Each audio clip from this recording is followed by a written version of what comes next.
Seriously, when is this war dance going to start? The Sky Splitter has been hovering there for ages. When can we board and see what's inside? Is this how long my species live? Everything proceeds so slowly. The effectiveness of anticipation in my emotional center is at an all-time high. Oh, I need to drink some coolant. Relax. The Realm Keeping Commission will send boarding notices to all ticket holders. The Gazette said the Sky Splitter will fire a salute before the ceremony starts. I saw the schedule for the first day of the tournament. Can you believe the Ringmaster accepted 4 challenges? And he's just a kid. So, who are you betting on, Bardo? I'm betting on neither. I lost all my credits betting on Roboball games in Taikian. This time, I've decided not to rely on probability games to accomplish my target of getting rich. War dance.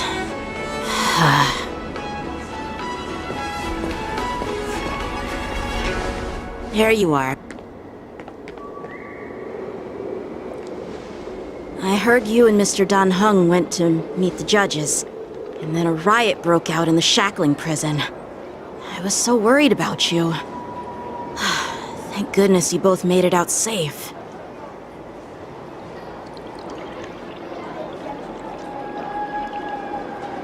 There was a revolt in the shackling prison. Fortunately, we were protected by the guards until the Cloud Knights arrived to rescue us.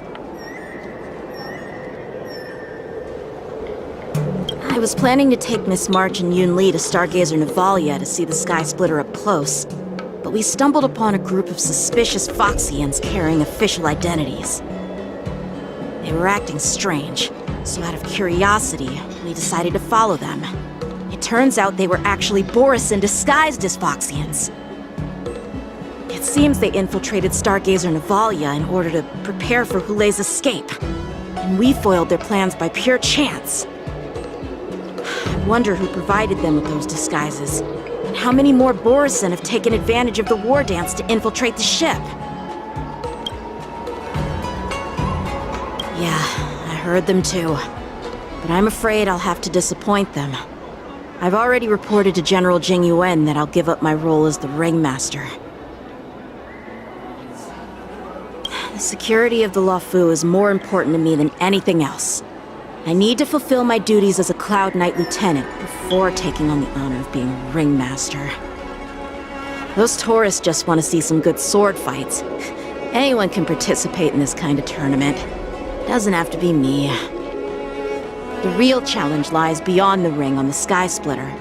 If we don't capture the fugitives soon, Hulei will wreak havoc. Obviously, there's someone behind the scenes orchestrating this prison break, intending to spread chaos. If we fail to thwart their evil plan, what honor will be left for us to uphold? Well said.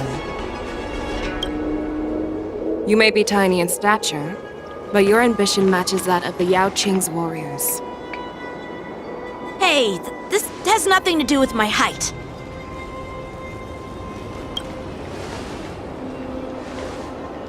Yes, I suggested to Yanqing that we find a place to have a decent meal. A hunter must be well fed before the hunt. You still have a good appetite, even in the face of disaster. You truly are the Merlin's Claw. Please finish the food quickly so we can get to work, General Feixiao. Well, that's not up to me. Dig in. I called you here so you could enjoy the food. Me? This isn't the time for a leisurely meal, and this is way too much for me. Oh. You'd give me time to enjoy a meal, but not yourself? Ever since you encountered those Borisin spies, you've been so busy that you've hardly eaten anything. You can't defeat Hulei on an empty stomach. Take your time. Enjoy the meal and calm yourself. Hulei's whereabouts are still unknown, and they've even taken Mr. Zhao Chou hostage. The longer we wait, the more complicated the situation becomes. Zhao Chou always said I'm the most impatient person among the Cloud Knights. and I can't argue with that. So, there's no reason for you to be more anxious than me. I've fought against Borson abominations for years, and I know their ferocity and cunning well. The Borson were clearly well prepared for this prison break, and now they are staying in the shadows. They have no reason to rush out into the open. When facing cunning and ferocious prey, the hunter must be more patient, biding their time to seize the golden chance for a decisive blow. Once Hule loses his patience and reveals himself, that's when we'll strike. But when will that time come? Like I said, it's only one meal away. General Hua Yan, the Skyfaring Commission has finished its preparations. Do you have any other instructions? Representing the consensus between the Merlin's Claw and the Divine Foresight, I'll step in as the temporary commanding officer of the seat of Divine Foresight and oversee the Six Commission's affairs on the Luofu. What is the situation at the Shackling Prison? Hule made a quick escape and even sealed the gates of the prison. As of now, the Cloud Knights have re-established contact with the staff inside. The good news is the two Nameless who were trapped in the Shackling prison are safe and sound. I know I shouldn't use the word great given the current situation, but I'm relieved that she and Dan Heng are safe. We've lost contact with one of the messengers from the Xianzhou Yaoqing. The Borison have likely taken him hostage. Don't worry, Yuko. Fei Shao is leading the wolf hunt operation, and you know how capable she is. I have no doubt about General Fei Shao's capabilities, General Hua Yan. I'm more concerned about the Wardens. According to the plan, the ceremony will begin in 6 hours. The Sky Splitter will be activated, and all visitors will board the ship to watch the contest. But now, with Hule's whereabouts unknown, everything is filled with uncertainty. March is right, Grandpa. I heard the escaped prisoner from the Shackling prison is beyond formidable. In case anything goes wrong. So, Yun Li, what do you think we should do? Well, I believe we should declare martial law and allocate manpower to search for the escaped prisoners. And as for the war dance, it's better to announce an indefinite delay for now. Your plan sounds solid, but unfortunately solid plans rarely get a chance to be implemented. I believe there are at least 2 parties who won't accept your approach. The first are the many travelers who have come all the way here for the war dance. If we declare martial law now, it's like declaring that the Luofu isn't safe. How do you think the outsiders would react? They'd be terrified, and chaos might ensue. The second party is the staff of the Xianzhou Luofu's 6 commissions. They've invested a lot of resources and manpower into organizing the war dance. Suddenly suspending it indefinitely would create numerous challenges for them. But of course, not everyone disagrees with your idea. Really?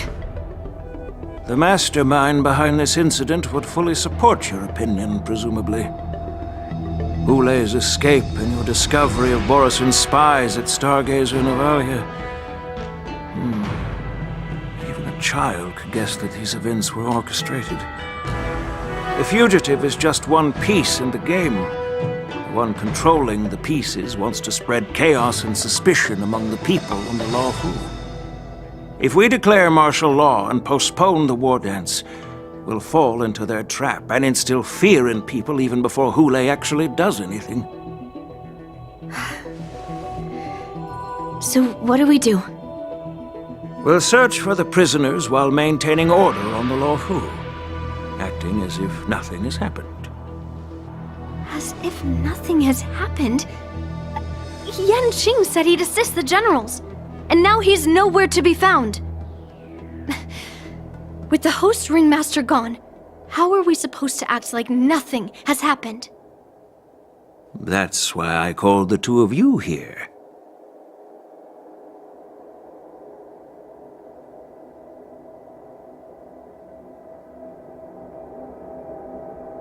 Of course, I'll do my part, but not on the Sky Splitter. General Huaiyan, are you asking me to take Yan Qing's place as the ringmaster? You caught on quickly, Miss March. That's exactly what I mean. But Miss March is a guest invited by General Jing Yuan, Grandpa. How can an outsider represent the Lawfu in the ring? It will make the Xianzhou Lawfu a laughingstock. Dear child, the nameless of the Astral Express are renowned throughout the cosmos. It's an honor to have them participate in the ceremony. Plus, Miss March is a disciple of the little Cloud Knight Lieutenant. How can she be regarded as an outsider? We can't afford to have any problems during the war dance. I'm entrusting you not only with the honor of the ring, but also with the security of the Sky Splitter. Yukong, please explain to them the rest of the arrangements.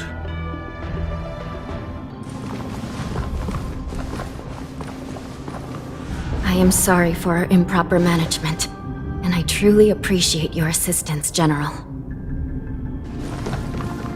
There is no need to apologize. We Cloud Knights fight on the battlefield while you judges punish the criminals. We are two sides of the same Xianzhou Luofu, and it is my honor to serve the Ten Lords' commission.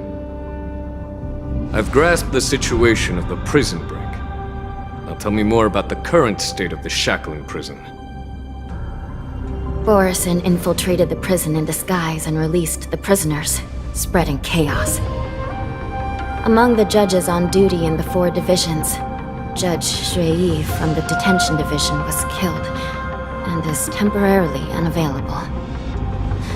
So, I'm taking over her duties and commanding Arumaton spectral envoys and spiritfarers to quickly restore order in the affected areas. I, and the 2 behind me, will go deeper into the prison to investigate. But, General, the situation inside is still chaotic and perilous.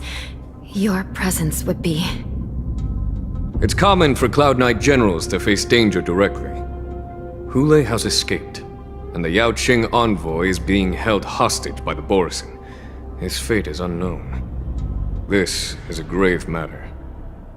Not only did the Merlin's Claw offer no reproach, she decided to go after Hule herself to prevent further calamity. I believe the Luofu owes her something in return for her fervent determination. How did the infiltrators learn about the location where Hule was held? And how did they time their plan just before the Yao Qing messengers were ready to escort him? Finding the answer to these questions shouldn't be too difficult. What truly matters is if we can gather the clues that lead us to the mastermind behind all of this. I understand, but I'm afraid it won't be an easy task. For a long time, this hidden force has been pursuing their own goals and undermining the security of the Luofu. Backing down now will only encourage them to further endanger the peace here. The Ten Lords Commission will support your decision with everything we have, General. Dan Heng and Ling Sha, I'll need both of you to accompany me on this challenging journey. Well, it's part of my responsibilities as the Cauldron Master. So, where would you like to start, General? Let's start with those Borison disguised as Foxians. My people have already prepared the evidence. According to Lieutenant Yanqing's report, he stumbled upon a few suspicious Foxians at Stargazer Navalia. After following them, he discovered that they were actually Borison in disguise. This is one of the bodies. Looking at him now, it's hard to imagine how he transformed into a Foxian. My alchemists detected some complex ingredients in his remains, which might explain how these Borson were able to disguise themselves as Foxians. Simply put, Foxians and Borson share a common ancestry. Although they look completely different now, there isn't much genetic difference between them. This medicine allows Borson to temporarily change their shape into that of Foxians. So, in other words, if they stop taking the medicine, their true form will soon be revealed? Indeed.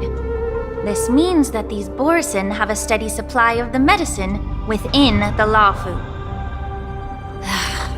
The disciples of Sanctus Medicus. Looks like the Alchemy Commission is involved once again. When I was sorting through the prescriptions they use, I came across one called Semblance Reversion Essence. It's designed to help those disciples suppress signs of their Mara-struck forms and maintain their normal appearance. When I compared it to the medicine found in the Borson's body... They're one and the same, aren't they? The medicinal properties and ingredients may differ, but the principle remains the same. Since ancient times, the Borson have always sought to have more powerful bodies, regarding the Foxians as weaklings. Yet, in order to save their warhead, they were willing to disguise themselves as Foxians. Their determination is quite remarkable. If these infiltrators rely on the medicine to maintain their disguise, then following this lead in our investigation seems prudent. Please follow me.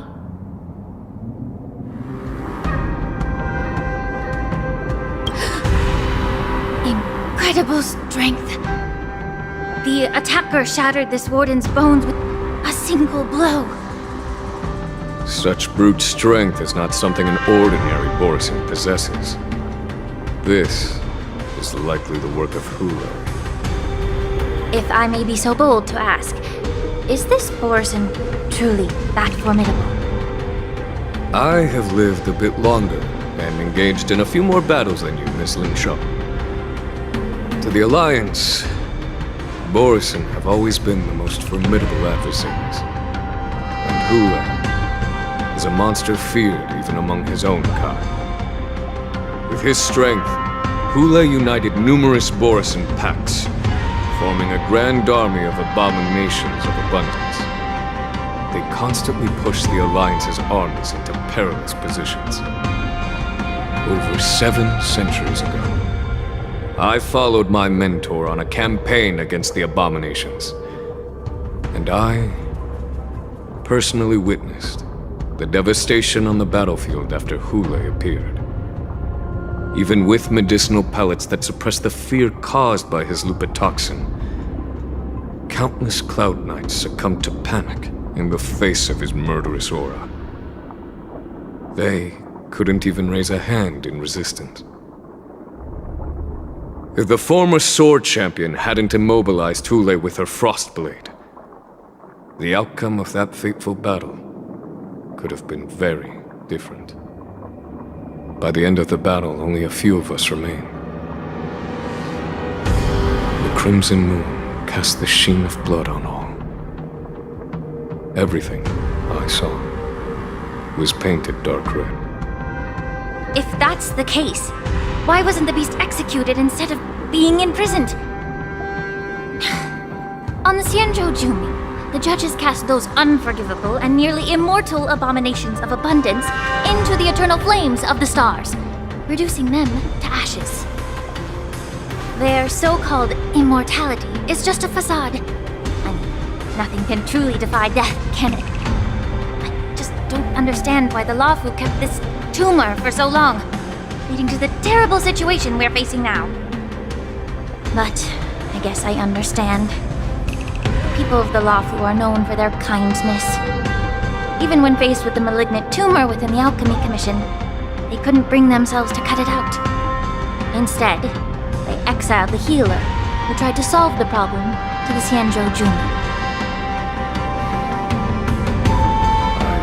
I understand if you hold grudges against me, Miss Lin Shaw. I take the blame for the resurgence of the disciples of Sanctus Medicus. As for why Hule was only in prison, I can shed some light on that too. I'm just a healer. I'm not familiar with the past. I'd appreciate it if you could enlighten me, General. All right. Let me tell you more about it as we go. Did this Cloud Knight also take the medicine? No. This is a Borisin in disguise. A guard killed him before he could return to his original form. All these Borisin are dressed in official attire. Besides the Cloud Knight, there were also 2 Borisin disguised as members of the Skyfaring Commission and the Artisanship Commission.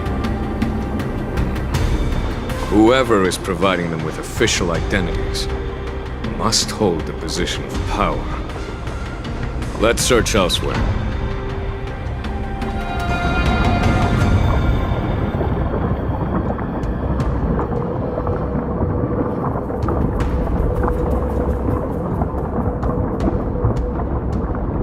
Someone bit open his arteries and drained almost all of his blood while he was still alive. Such a cruel and ruthless act. Despite being a long-lived species, Borisin are actually more like predatory beasts that must feed on raw blood and flesh. I've heard that Hule was deprived of food and water in the shackling prison.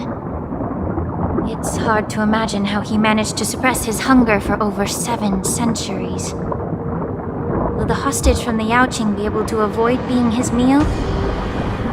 Such is the terrible nature of the abominations of abundance. We subjected him to the Forest of Swords to drain his life force. But in the end, his punishment turned into a test of our patience. Just like you said, Miss Linshaw. Casting a creature that can't be killed into a star would be a way to permanently get rid of it. But unfortunately... The Foxians didn't agree to that. Exactly. The atrocities committed by Hule went beyond mere massacres. Throughout numerous wars, we made every effort to eradicate the Borisin. But Hule, with his mysterious sorcery, turned countless Foxians into his pawns. So the Borisin kept returning. The Foxians curse his name day and night, and they even use it to scare children into staying quiet. How could they grant a swift death to such a great sinner? I wonder if you know why Hule wasn't taken into custody by the Foxian majority Xianzhou Yaoqing, but instead imprisoned in the Xianzhou Luofu, Miss Linshaw. As you mentioned, your mentor was an exceptional warrior and was the one who defeated Hule, an extraordinary achievement. Therefore, the Marshal placed this feral beast under the jurisdiction of the Xianzhou Luofu as an honor, I assume? It seems you have a major misunderstanding about this arrangement, Miss Linshaw. Allow me to explain it to you.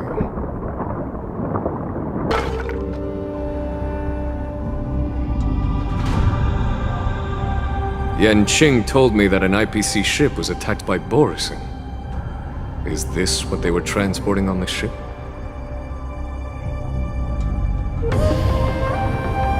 Yes. The Artisanship Commission and Alchemy Commission conducted a joint examination and found that parts of this machine are made from specially refined Borisin biotissue. I heard the Intelligentsia Guild has been researching the biological properties of long-life species, hoping to make medical or combat-related discoveries. However, they haven't dared to cross any lines due to their so-called relationship with the Alliance. Perhaps to those scholars, Borisin are no different from lab animals. Maybe the Borisin attacked that ship to retaliate against the Intelligentsia Guild for experimenting on them? No. If it were only about revenge, they could just wreck the ship and destroy all the cargo, instead of allowing it to end up in the shackling prison. It was a deliberate display to showcase the dangerous nature of the cargo in broad daylight. This way, the cargo would end up in the shackling prison, serving as a tool for the prison break. This skill in exploiting the blind spots of others' mindsets is so atypical of them. I'm afraid the IPC and the Intelligentsia Guild unknowingly became their accomplices.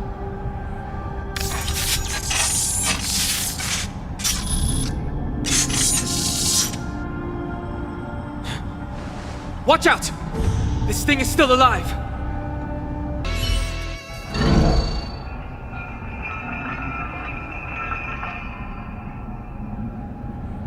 You haven't answered my question about why Hule was imprisoned in the Lafu instead of the Yaoqing, General.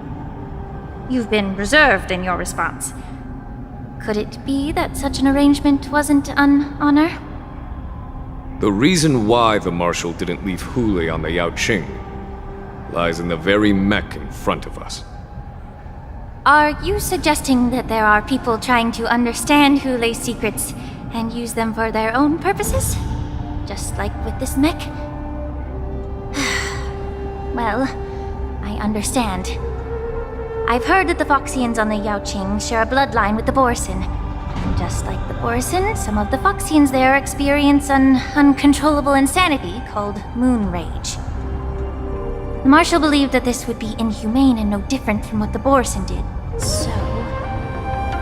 Exactly. While Borson see moon rage as a blessing that unlocks their true potential, Foxians see it as an inevitable curse within their bloodline. Countless healers of the Yaoqing have attempted to unravel this mystery, but to no avail. Why can Borson control the power of moon rage? Can we Foxians break free from this curse? These questions were asked frequently. Each questioner had good intentions. But the road to catastrophe is paved with good intentions. To the Foxians of the Yaoqing, Hule was not only the warhead of the Borson, but also a monster that could be the subject of much research. Hule thus became a poison that corrupted people's minds without their knowing. That's why the Marshal decided to imprison Hule and the Lafu.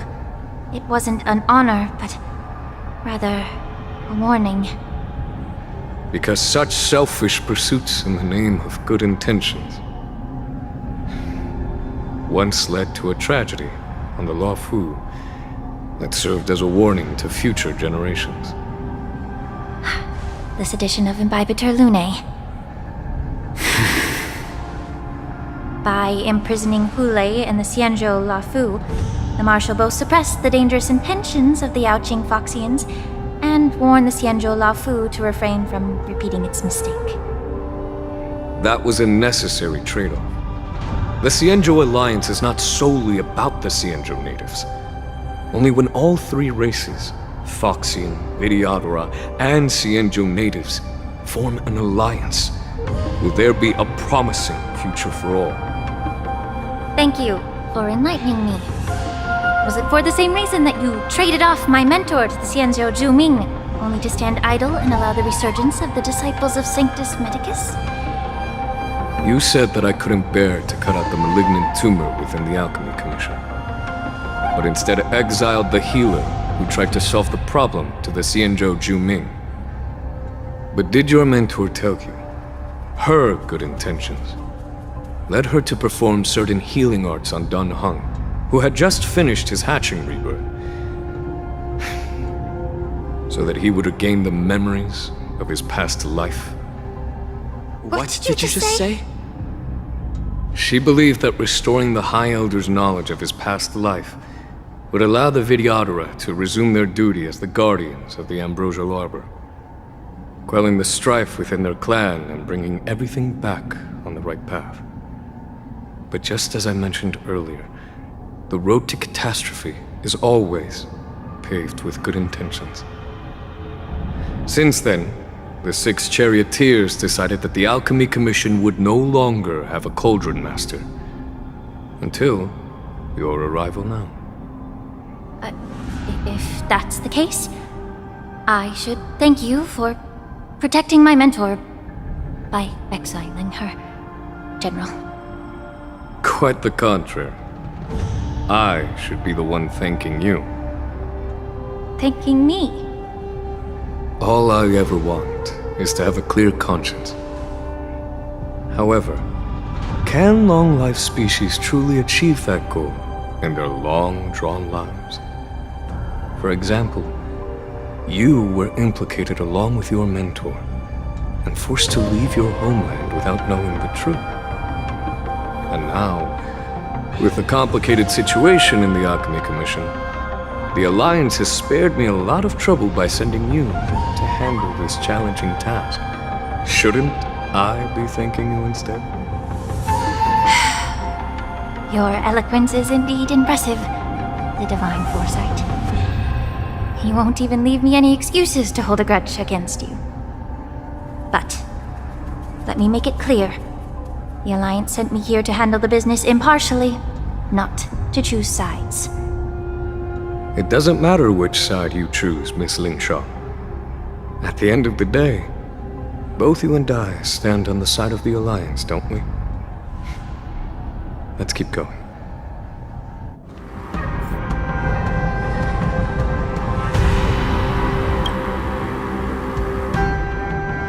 These Mara-struck soldiers don't appear to be escaped prisoners.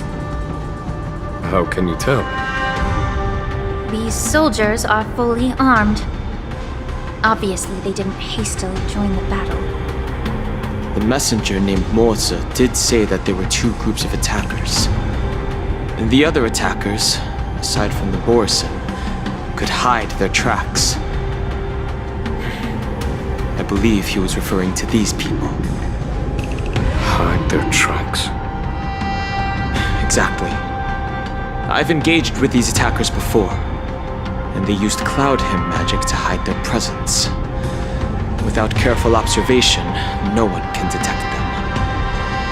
You once warned me to be cautious of the Vidyadhara Elder's influence within the Alchemy Commission. Could it be? What's on your mind, Miss Lingshaw? Well, it seems that someone provided the attackers with a map of the shackling prison. And considering the Vidyadhara's involvement in the prison's construction, it raises suspicion about their role in this. Additionally, the fact that the Borison need medicine to disguise themselves would suggest that there are still moles within the Alchemy Commission assisting them covertly. Moreover, forging official identities for the undercover Borison would require someone with significant authority. And the presence of assassins capable of using Cloud Hymn magic deepens my suspicion about the Preceptors. But why would the Vidyadhara collude with the Borison and aid in Hulei's escape? They aim to spread chaos. They believe that only in chaos can they regain their former power and influence. Since this edition of Imbibe de Lune, the once proud dragon race has been powerless, watching their influence wane. Being a native of the Luofu, Miss Lingshaw, I believe you understand the implications. However, I don't think the Preceptors are the true masterminds. If I'm not mistaken, the one behind all this treachery is the Lord Ravager who exploited the weaknesses within the Luofu and instigated the disciples of Sanctus Medicus, ultimately leading to the Ambrosial Arbor's resurrection. Fentilia. Please remember, General, that everything I've mentioned is mere speculation. We need concrete evidence for a public trial. If you want to interrogate someone within the Vidyadhara's ranks, you'll need irrefutable proof. So, what's your plan, Miss Lingshaw? I'll send an invitation to the Preceptors. An invitation? The Preceptors have been inviting me for a personal meeting since my arrival on the Luofu. Now, I'll send them the remains of these Mara-struck soldiers and the route map I found in the prisoner's possession. Then, I'll ask them to meet me at Scale Gorge Waterscape. I'd like to hear their explanations. Good idea. If I were to take action, it might alert the true mastermind. I trust you to handle this matter, Miss Lingshaw. The internal affairs of the Vidyadhara should remain under their jurisdiction. And don't worry if things don't go smoothly. Once the wolf hunt operation is over, the hidden truths will come to light. Speaking of the wolf hunt operation, I'm truly worried about the Yaoqing messenger who was taken hostage. Hule was starving in the shackling prison for centuries. I don't know if the messenger can survive in that wolf's clutches. May Rainbow's blessing keep him safe. As I said, I'm a healer. But my art of healing requires the culinary arts to be truly effective. The magic of my cauldron is its ability to make all kinds of medicines into dishes that patients can eat. When simmered and cooked together, any kind of medicinal herb or ingredient becomes a delightful delicacy. Delicacy? But isn't that just one flavor overpowering the others? Well, you have a point. Let me ask you this. If there's a fussy child who refuses to eat green peppers, what's the best way to make him eat them? Stuff the kid's mouth with the green peppers and cook him alive in a pot. You have quite the sense of humor. I've heard that you, Borisin, have lost many of your taste buds during the self-modification process, so you can't experience complex flavors. Only the saltiness of blood and flesh truly awakens your appetite. It's a shame I don't have any green peppers right now. Otherwise, I'd happily stuff them into your mouth and cook you alive in a pot. I'm just kidding. The answer is quite simple. Chop up the peppers and mix them with minced meat to make meatballs. This way, the flavor of the meat overpowers the taste of the peppers. And even a fussy child can enjoy them. Can I just boil your tongue in this hot pot? I know you're trying to buy time until someone comes to your rescue. You said that Jin Liu recently returned to the Luofu, right? Well, she did come back. But, unfortunately, I also found out that she committed serious crimes and was escorted to another Xianzhou ship. Do you really think you can delay our departure by provoking Lord Hule's desire for revenge with your clever little tongue? You see Borisin as savages who know nothing about the Xianzhou, but in fact, we know all about your tracking tricks. Like the jade abacus you're carrying, and the side cranes in the sky. The more hope you hold in your heart, the greater your pain will be when death comes. I wonder if you can maintain your composure when I tear your throat open. His composure is only a temporary effect of the medicine. And it will wear off soon, right? Lord Hule! Oh, you pathetic Foxians. For thousands of years, we were the ones who allowed you to live, and who granted you civilization. But in the end, you chose to betray us for the freedom promised by the Xianzhou people. But it's all right. As long as you catch the scent of your masters, you obediently return to us. No matter how far you run away.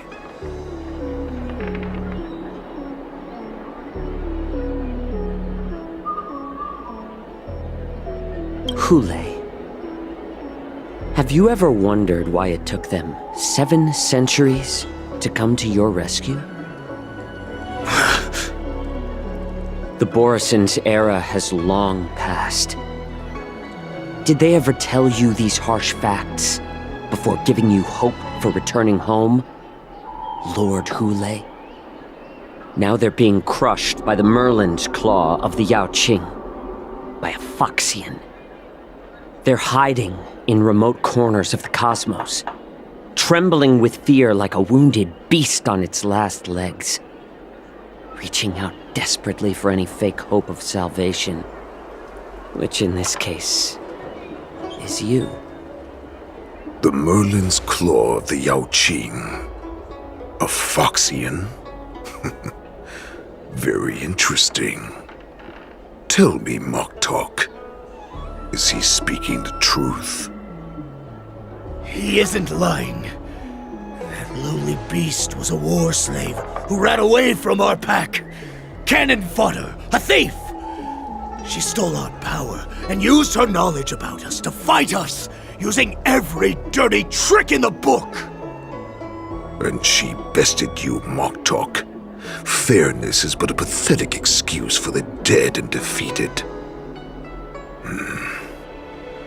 Since our great pack has fallen apart, who told you that I was alive? And who sent you here? In our darkest hours, it was a prophet of the Master of Immortality, named Mongus, who showed us the way. Her guidance brought us hope. This prophet, Mongus, what does she want? The prophet made this proclamation. The Borisin have been divided for too long, and only your return can unite all the packs, restoring us to our former glory. That's when we learned that you were still alive. It must have been a manifestation of the Master of Immortality! And the prophet told us that the Foxian general of the Yao Qing would take you to her ship during the Lafu's war dance, and that it would be our best chance to infiltrate and free you from your prison. And just as she said, we did it!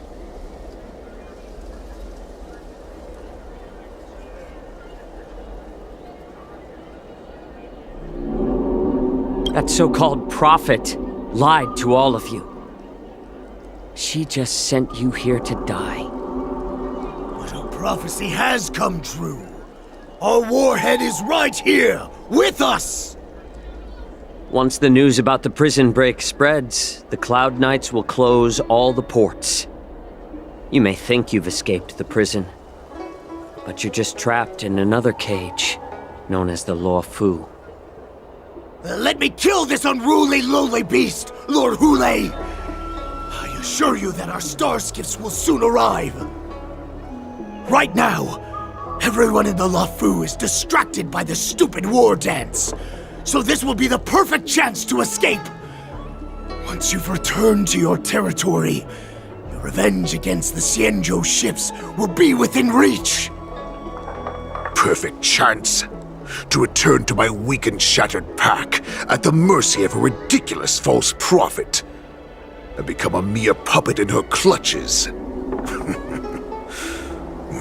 Her plan is full of flaws. The only paths she has prepared for you are escape and death. Listen up. A wolf never allows itself to become prey. From now on, you'll follow my orders. Since you are so confident that the Cloud Knights will close the ports, Jiao Chou, I'm now giving you a chance to go and see it for yourself. Go to the ports, come back, and tell me what you saw. Wait, what did you just say? But my lord! Would an alpha wolf ever listen to a cub, Moktok? No, I've never heard anything like that. I wasn't trying to defy your will. I will always unquestioningly follow your orders.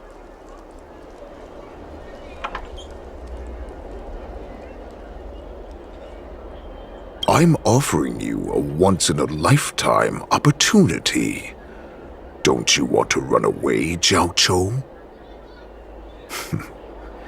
You will come back. Because Foxians like you always obediently return to their masters, no matter how far they run away. I can't believe he actually let me go. What game is he playing? Perhaps I can try to warn the Cloud Knights. No. Perhaps I can just escape.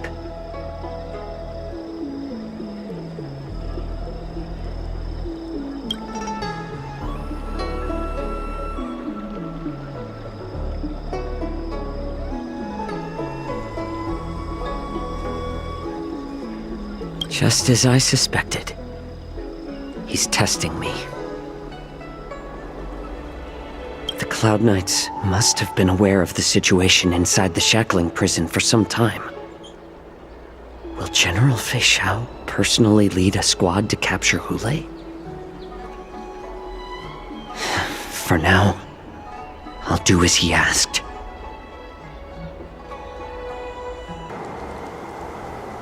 Would you like to board my stars? Well, we need to hurry wherever we're... Keep what quiet?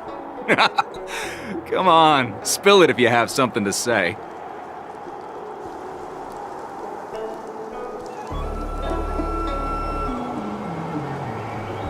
The Realm Keeping Commission? It's right up ahead. Look, I've got a business to run, so why don't you go there yourself?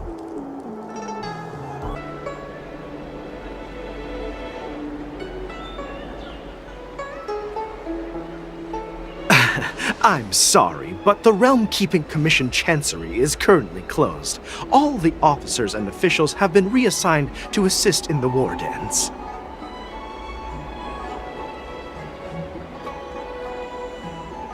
If I can help you.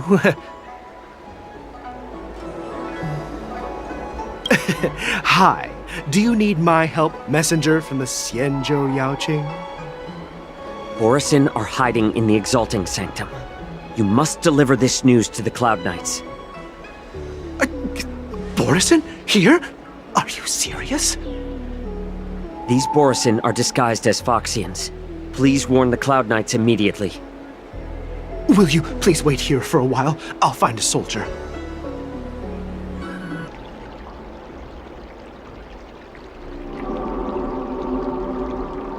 Hey there.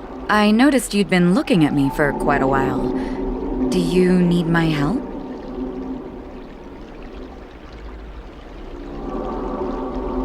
Could you please provide more details?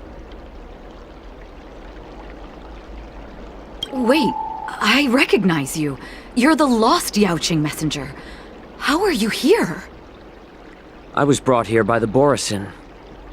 Please make sure to report this news. All right, I'll call for reinforcements. Stop asking. I'm off duty now. Go bother someone else.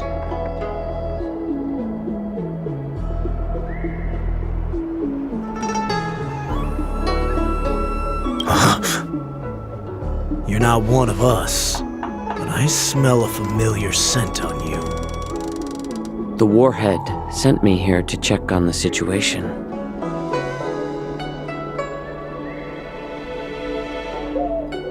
Not yet. There's no way for this tiny ship to escape from the Xianzhou. Only the starships at Stargazer Navalia can break through the Jade Gate. Moktok said there would be insiders to pick us up, but I haven't heard anything yet. You're back, Jiao Chou. Come and take a good look. Who are these people? This Cloud Knight says there's official business that requires my cooperation. What are you trying to do, Moktok? They have nothing to do with this. Nothing to do?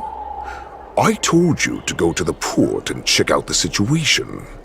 But I never gave you permission to talk with others. Remember, these people died because of you.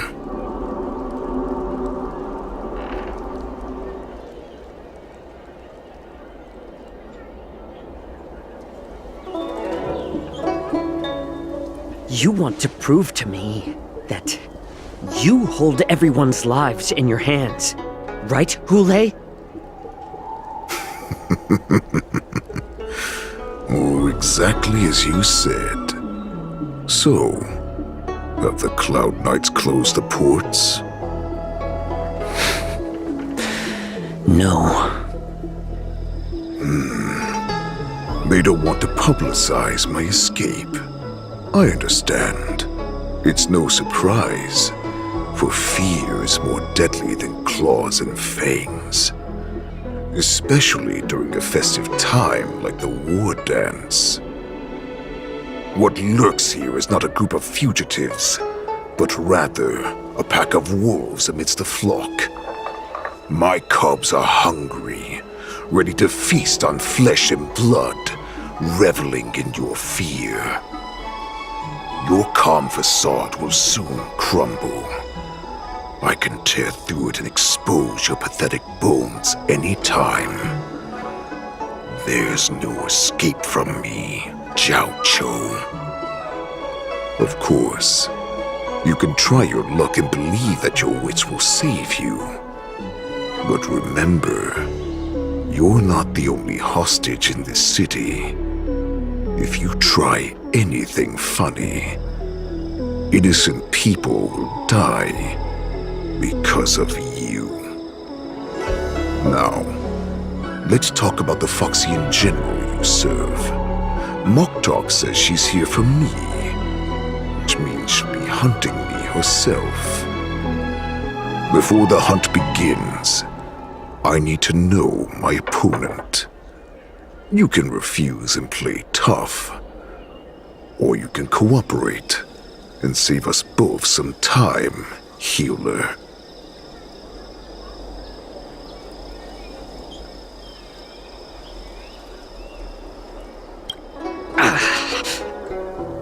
Good. At least you didn't try to draw attention with a scream. That way no one will die in vain. Fine. I'll tell you what you want to know about her. But I expect something in return.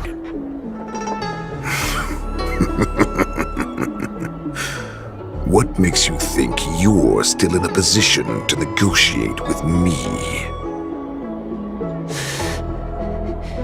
You can torture me until I talk. Or let's save us both some time. Warhead. Here's the question that's been bothering me. How have you managed to survive and endure centuries of torture? Borison aren't supposed to live that long, or possess such regenerative abilities. So, is that why the Shenjiao Yao Qing wanted to take me away? Oh, to some, I'm a hostage, but to others, I hold the secrets they desire. Oh, I still remember. In the early years of my captivity, the Foxians came and went. They extracted my blood and marrow, trying to unravel the mystery of moon rage. They wanted to conquer their fear of the Borison and free themselves from their bloodline. Unfortunately, they failed to uncover the secret. So, they resorted to the most brutal punishments they could imagine. Some seek power to destroy their enemies, while others seek power to become their enemies. Which one are you, Jiao Cho? Ah, I see. You're the most pitiful of them all, healer of the Yaoqing. You seek power to share it with others and do good. Well, then let me tell you the answer you seek. In our ancient legends, Duran, the ancestor of the Borisin, was dissatisfied with his limited lifespan and power. He yearned to dominate the skies and become the master of all the stars. To achieve his goal, he sacrificed the lives of countless Borisin and Foxians, pouring them into the spring bestowed by the Master of Immortality. Through a form of genetic sorcery, the water gave birth to a miracle. The lunar embryo. Duran ascended the birthing bed and obtained what he desired, a heart in the shape of a deep red full moon. He cut open his chest and replaced his original heart with this crimson moon.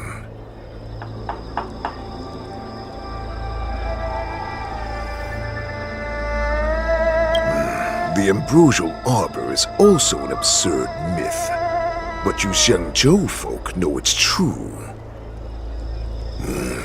This moon heart beats within the body of every generation of the Borisin warhead. In the ritual that decides the new warhead, the successor cuts open the previous warhead's chest and consumes the divine heart, thus possessing it as their own.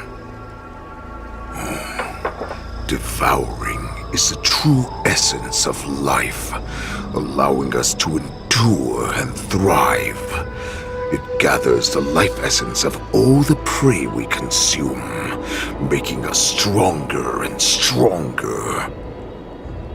I thought all hope was lost after 7 centuries of torment. But now, this heart is beating once again. All right. Now it's your turn to tell me everything about the Merlin's Claw. Jiaoqiu, I found you. I know I'm in no position to question your orders, but if I understand correctly, you already have intelligence about the Borisin? That's right. My people are busy collecting clues now. What's the situation, Wadza? General, before we completely lost contact with Jiaoqiu, I picked up a signal from his Jade Abacus. It won't take long before we locate their whereabouts. If that's the case, shouldn't we immediately go there and join forces to eliminate the Borisin? Why are we returning to Stargazer Navalia? Looks like your general has only taught you swordplay, not the art of the hunt. There's an old saying among the Borisin. In the forest, the hunter may easily become the hunted. While we may call ourselves the hunters now, chasing them blindly will only make us become the prey.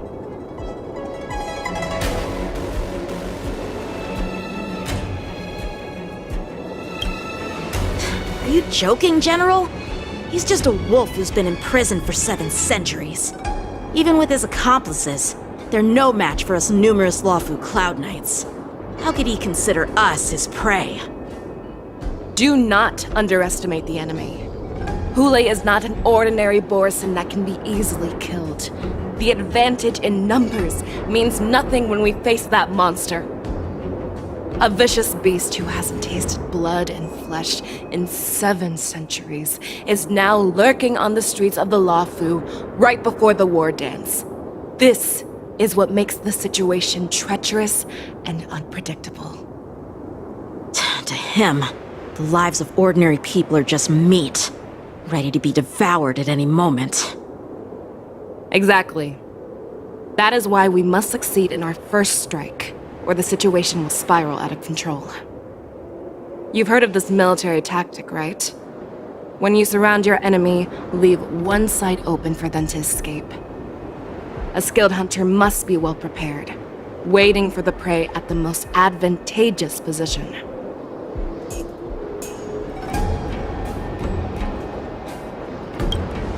What would we do if we were the escapees from the shackling prison? While we can disguise ourselves and blend in with the crowd, we don't plan on staying here for long. In this case, what do we need most now? A star skiff to get us out of the Lafu. The Borison we discovered at Stargazer Navalia were actually preparing a vessel for their escape. We predict their next move, and we take them down. Let's start from where you found those Borison and corner our prey. This is where we ran into the Borison last time. It looks the same as usual. Because I blocked all the relevant news to make it seem as if nothing had happened.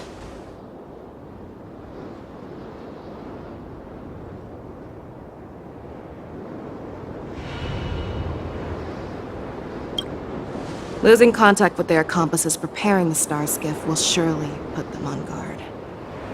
However, the more well-prepared a plan is, the longer it takes to adjust when it's disrupted.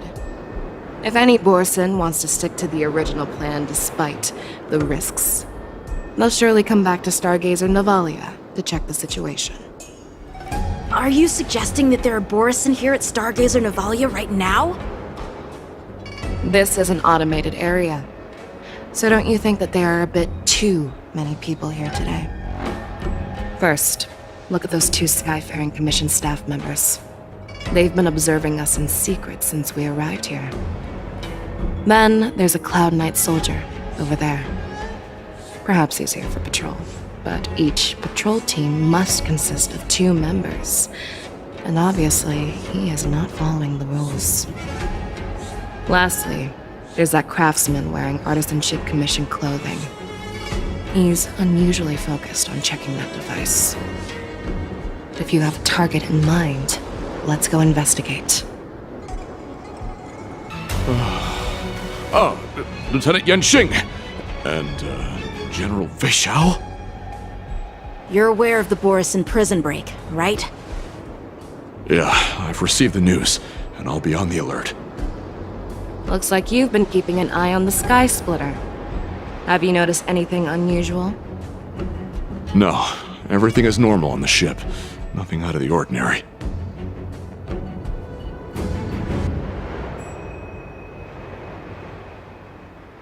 This is not a location for a Cloud Knight on guard duty, is it? Well, this spot offers a great view. Are you here to keep an eye on the Sky Splitter? Yes. You've been observing the Sky Splitter for a while. Have you noticed anything? Honestly, just watching the ship from here isn't too thrilling. I wish I could go on board and witness Lieutenant Yanxing's contests. Speaking of which, Lieutenant Yanxing, aren't you supposed to be on the Sky Splitter? Is it alright for you to be here instead? Thank you for your concern, but I have more pressing matters to attend to.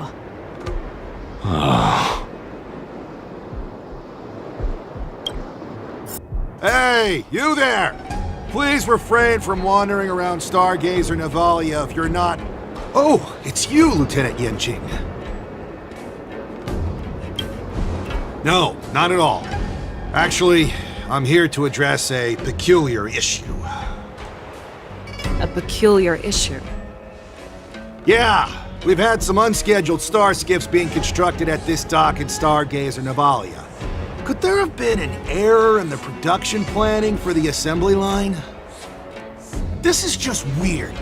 I thought all the pending star skiffs from before the war dance had been scheduled already.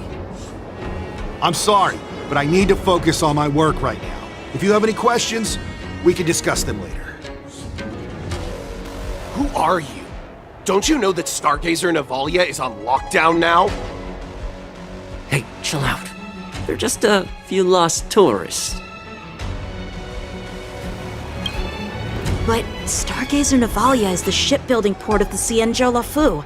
If the Skyfaring Commission called for a lockdown, there should be official documents proving it, right? Official documents? Of course there are.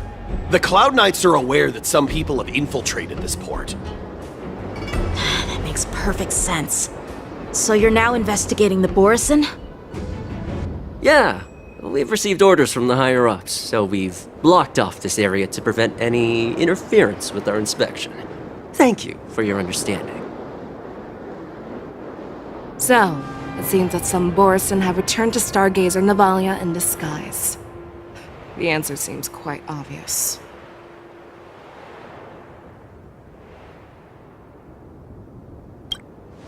That's my suspicion as well. Remember when I mentioned that the Cloud Knights blocked all relevant news to make it seem as if nothing happened? Stargazer Navalia is not under lockdown.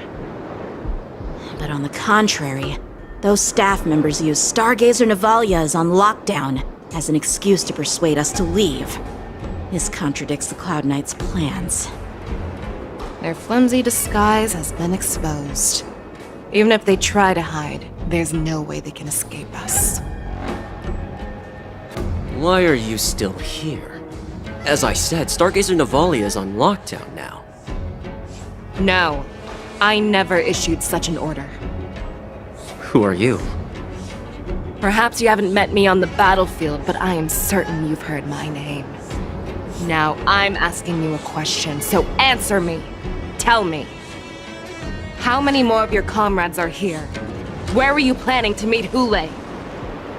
This woman, she's the general of the Yaoxing! What are you still waiting for? Attack her!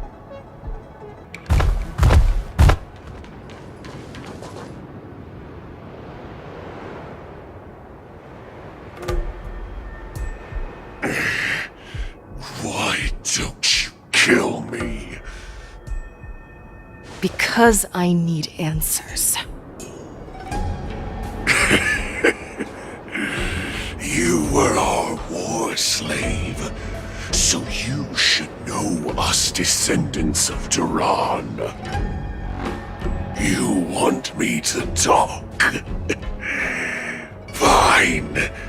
Try whatever you want, but I assure you, you won't get anything from me. Only fangs and blood. If I were to do that, I wouldn't be any different from you. I am the arrow that pierces the wolf's heart. I grant you a swift death. That's exactly what I desire.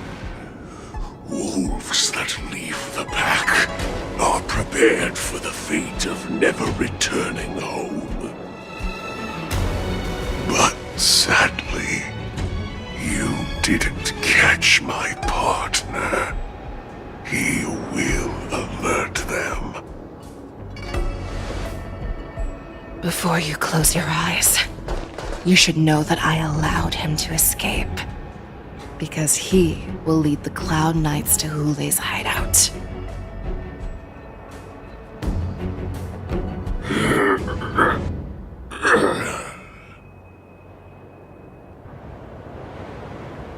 Is this how you leave one side open?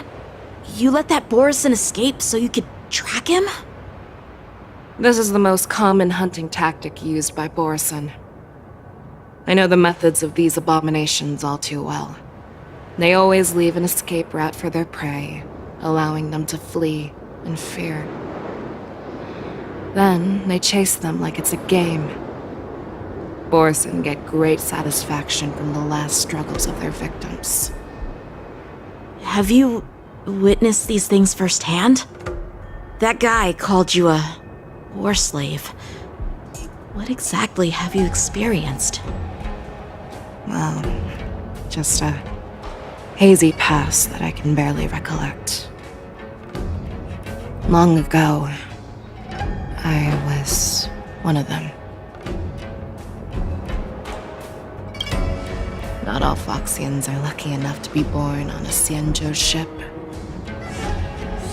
I grew up in one of the worlds where Borison roam, known as the Fallen Territories by the people of the Yaoqing.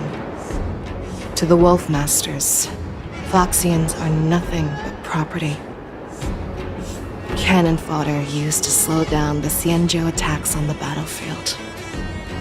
But you survived.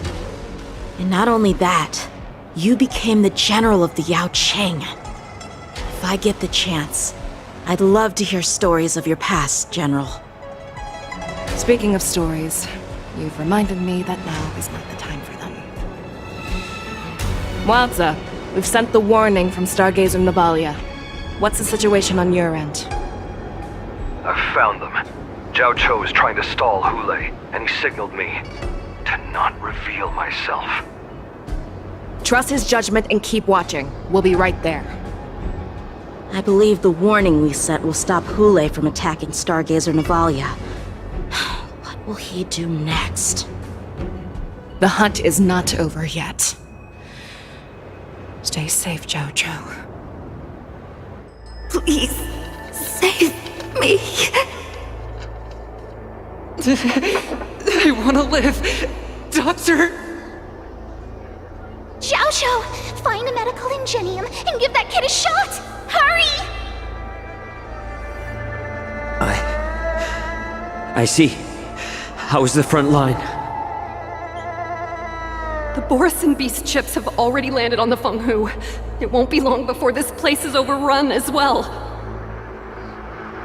What about General Yueyu? Any news from her? I'm her healer. I should stay by her side at a time like this. She asked me to tell you that she's not coming back. She must protect the Cloud Pier telescope. General asks you to save that kid. The girl fought desperately just to bring us all back here alive. I've never seen such a brutal fighting style. Her body, it's like she was split open. Just like... Her blood pressure is dropping. Do you hear me, Zhao Zhao? Loud and clear. Get me some tumble dust. We've got to start the operation right now. I will bring her back. Is that why you're so determined to learn my secrets? Do you hear me, Zhao Cho? I do. Loud and clear. So she saved you all in that great battle on the Xianzhou Fenghu 3 decades ago. But to your surprise, you discovered her Borison bloodline while she was at death's door. Moktok told me that she was a war slave who escaped from the Eclipse Pack. Oh, what a twist of fate. Turns out, she's from the same clan as I am. Now I understand. No wonder she displayed such astounding power, determination, and cruelty in battle. Turns out it's all because of her Borison bloodline. Mutt. Despicable mutt.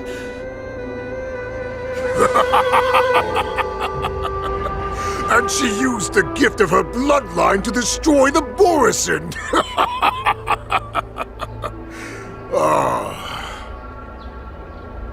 Moon Rage, a blessing for wolves, and a curse for foxes. For Borison, to have their bodies torn apart by Moon Rage and transform into a beast is the ultimate joy. But for you Foxians with poor regenerative abilities, it means certain death. With the burning fury in her heart, that Foxian general will eventually lose her sanity and indulge in endless bloodshed. The scars on her body will not be caused by enemy weapons, but by the immense power she can't withstand. One day, she will be torn apart and die as a monster. And in return for saving her life, you intend to give everything to solve this impossible puzzle. Hule, do you know the saddest thing about being a healer? All this time, I've devoted my life to bringing back those who sacrificed their lives to monsters like you. I exhausted myself, and my hands trembled. But I believed everything I did was meaningful. But once again, they rushed into battle. And then I heard of their deaths. They died under your claws and your jaws, amidst the flames of crashing star skiffs, and under the luck's arrow of rainbow. Like a useless idiot, I saved a fish named Life out of the cauldron called Death, only to watch it struggle, dive back into the boiling broth. So I asked myself, why were they so eager to run toward their death after they had recovered from their wounds? Why wouldn't they value their hard-won life? All the doubts left me feeling lost.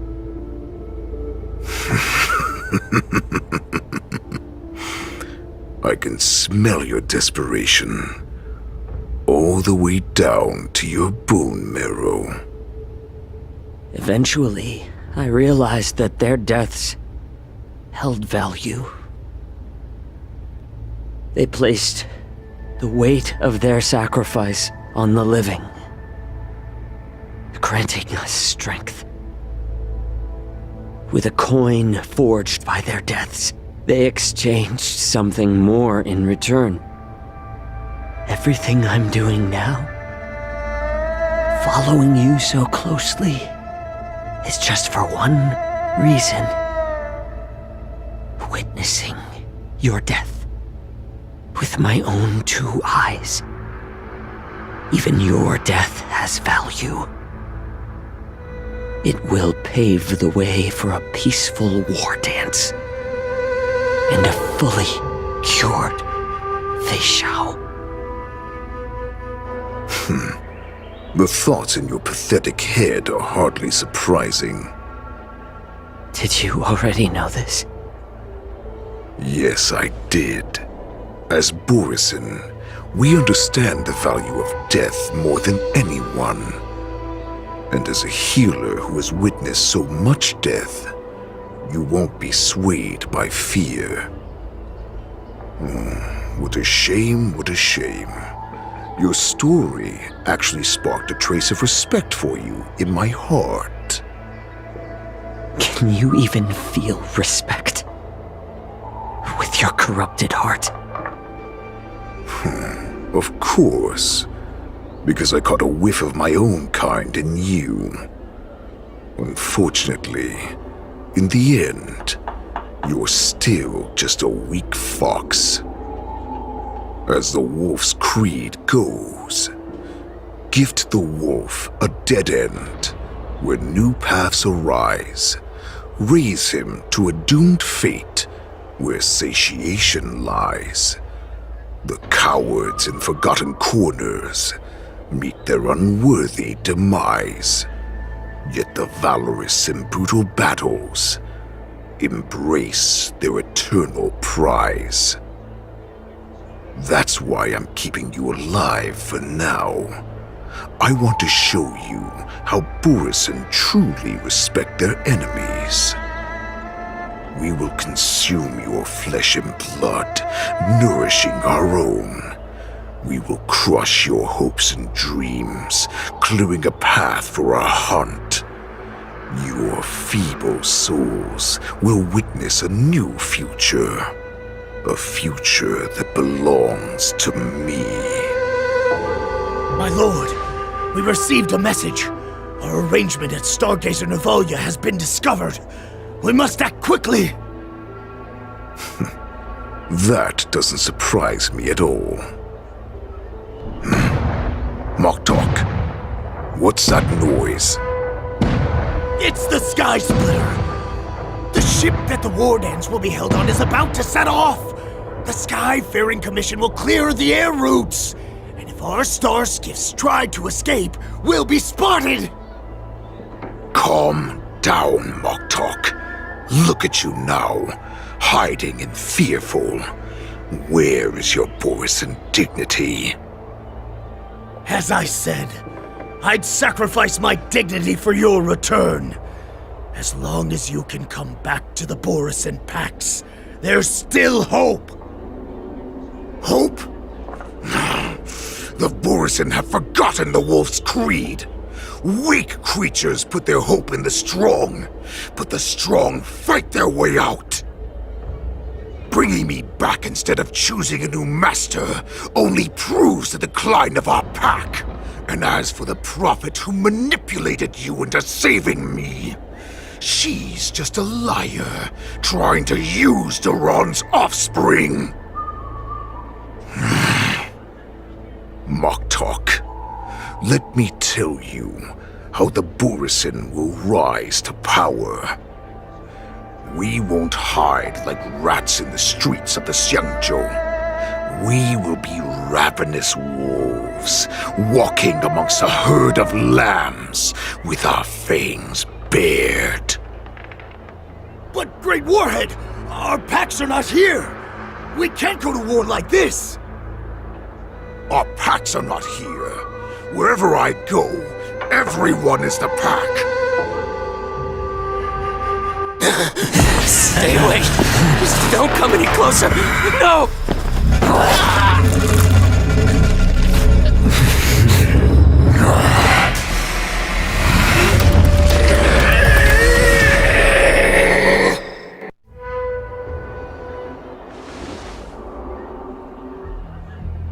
Moktok, we're the apex predators at the top of the hierarchy. As wolves, we create fear. We don't become servants to it. If you're blind to the path, I will be the crimson moon that lights the way for you.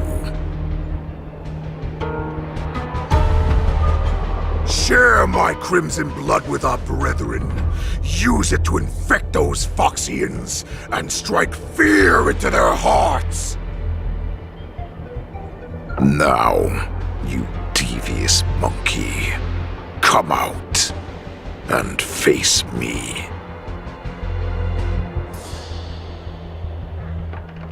Xiao. Rosa. Run. No, he can't run, and neither can you.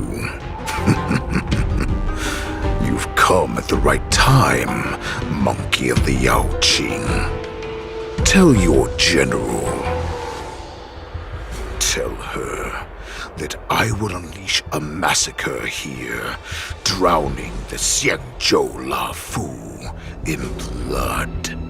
From this moment on, wolves bearing my blood will hunt on every street, feasting on the followers of that devilish archer. Follow me, my cubs. We shall stride among the prey. If the wolf a dead end, when new paths arise, raise him to a doomed fate where satiation lies. The cowards in forgotten corners meet their unworthy demise. Yet the valorous, in brutal battles, embrace their eternal prize.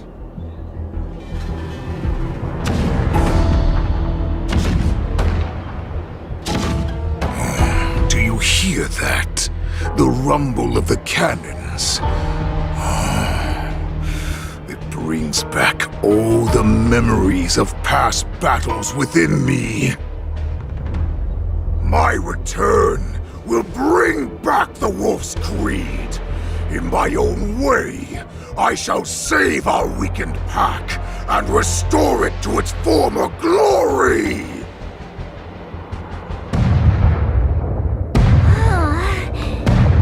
The Sky Splitter's gun salute is really loud. So this is what the war dance is actually like? I feel like my eardrums are going to burst. Well, how could they expect to attract people to come and watch if they didn't make a huge spectacle? March, you haven't forgotten what you came to do, have you?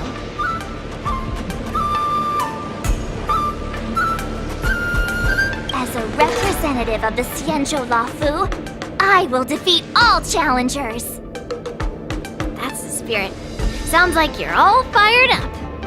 If you could just keep your legs from shaking so much, it would be more convincing, March. As the saying goes, the disciple takes the toil of their master.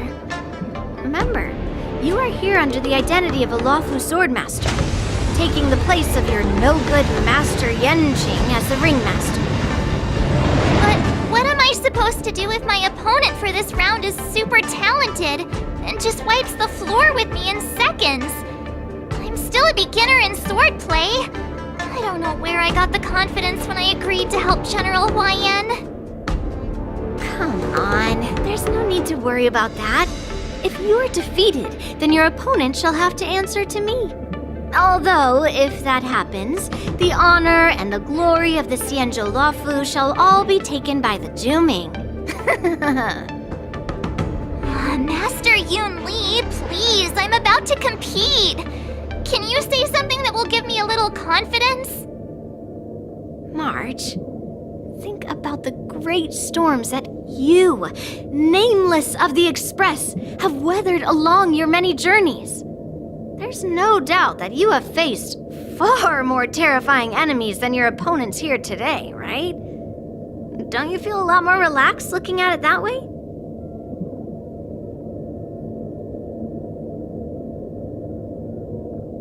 There's so much pressure. Oh, my stomach is really hurting. Maybe I should just drop out of the contest. You made a promise to my grandfather and now you want to run away? Get out there! Now! I was informed of your arrival by Madame Yukong and came to greet you personally. The news that you will be the ringmaster in place of Lieutenant Yanqing has been made public, Miss March. Just now, as I passed the contestants' hall, I overheard them all discussing this news. The most common question I heard was, who is March 7th? If they ask you this, how will you introduce yourself? Do you have something prepared?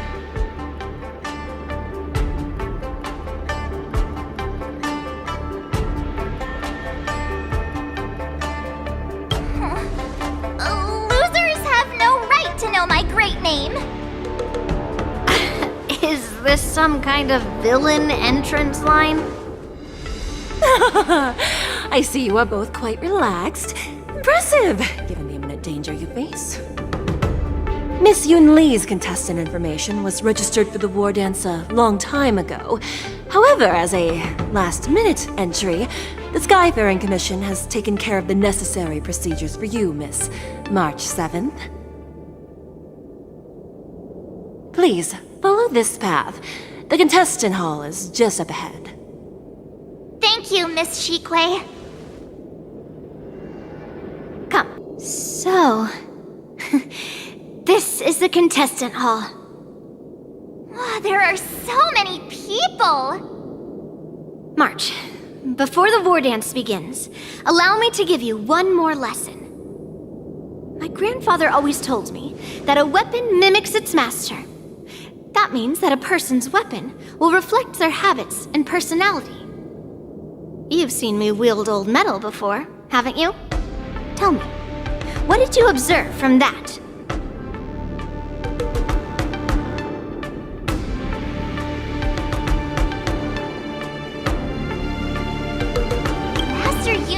gold medal is taller than a person. Being able to wield a weapon like that must mean that you have ridiculous strength, right? Observing the weapon that your opponent uses, assessing what kind of battle skills they excel at, and where their weaknesses lie, is the key to victory in battle.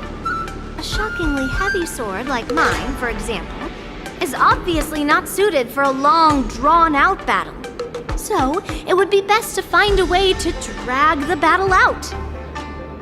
Why would you tell me your weakness? That's the only way to ensure that we have a fair fight, don't you think? I don't want to see you go and lose to someone else, after all. Now is a perfect opportunity to learn how to evaluate your opponents. Let's use the people here in the contestants' hall to practice. If you know yourself and know your enemy, you will not lose in 100 battles. Know myself and know the enemy. Let's see, who should I ask first? Ugh. I am not used to wearing clothes like this at all. Ooh! You're March 7th! The stand-in for Lieutenant Yunqing, correct? That's right.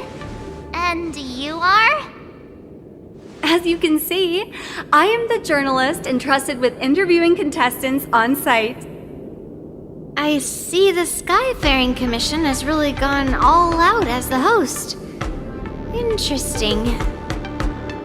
That's right! A big event like this just can't go ahead without a few of us running around. Since the competition is getting started, could I ask you some questions that are on my mind?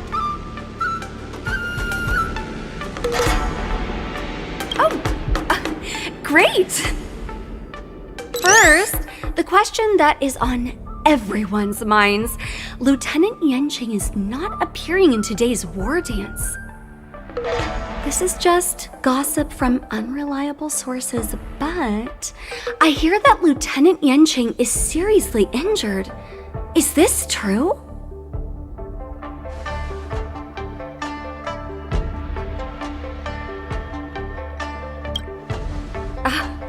My apologies, this was very unprofessional of me. I see that Lieutenant Yunqing has his own affairs to tend to. Then, let us look forward to seeing a valiant performance from you, Miss March. Once the war dance begins, you will be challenged by master swordsmen from many different worlds, Miss March 7th. Are there any that you're looking forward to facing in particular? May I ask who that might be?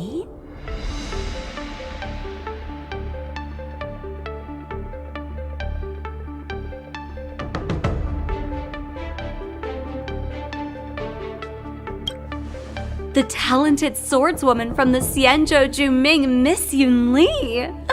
I look forward to a spectacular battle between you two. Thank you very much for accepting my interview. Much appreciated. I came here because I wanted to meet the great Lieutenant Yunqing I've heard so much about, and finally cross blades with him myself. Who would have imagined that he would take a disciple and have her be the ringmaster in his place? This is no more than running away from a fight, and is a great dishonor to the Yaoqing. This last-minute replacement, March 7th. Who exactly is she?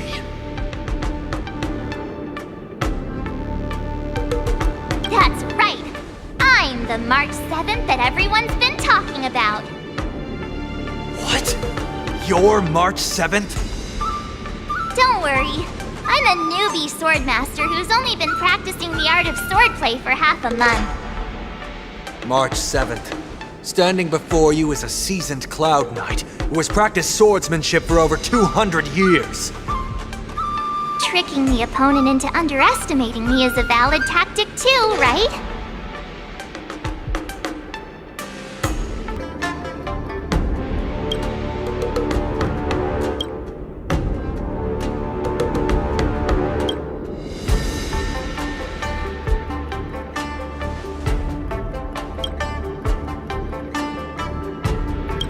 That's enough knowing the enemy for now. Come on. I want to see what the ring looks like.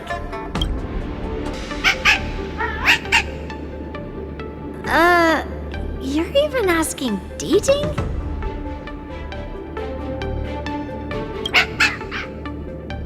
Well, looks like she's done with her questions. That's enough knowing the enemy for now. Come on, I want to see what the ring looks like.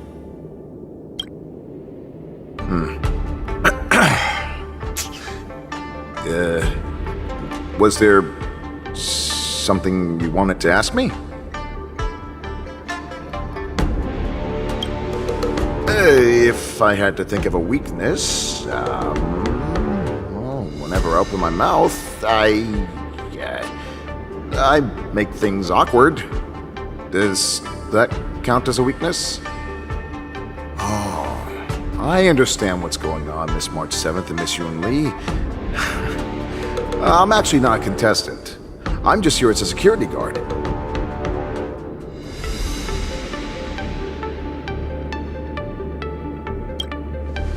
Nothing out of the ordinary. I guess you could say it's all fair winds and calm wolves.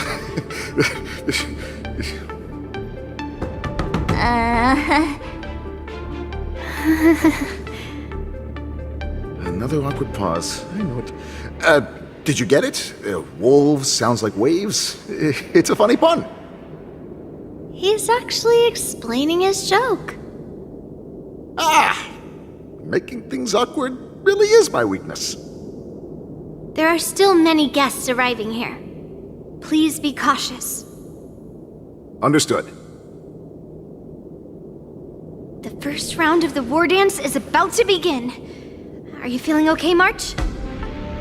Me? I'm fine. As soon as I saw all these people gathered here, I suddenly felt weirdly relaxed. Just make sure to maintain this composure when you go in the ring. I understand why you wanted me to know myself and know my enemy. I don't feel as nervous as I did before. So, do you want to go out and see the ring? I knew it! Let's go. Wow, so this is what it's like from the spectator seats? Look over there. That's the ring we'll be standing on. Master Yun Lee? I'm getting nervous again. Can I really do this? Well, it's too late for nerves now. It's almost time. Almost time for what? As soon as I think about the mission General Hyan gave me, my heart starts racing like crazy. What do I do, Master Yun Lee? It's when it stops beating that we need to worry. Just take in the atmosphere and prepare yourself. I have to leave for a moment and do some inspections around the ship. This was also part of Grandpa's orders. I wonder how Master Yanqing is doing over there. Hey, focus.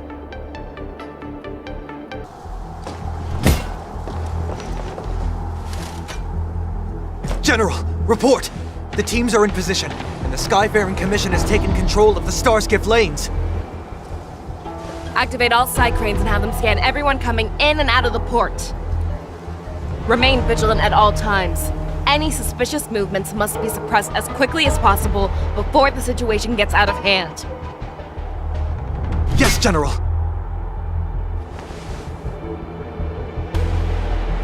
You two, follow me.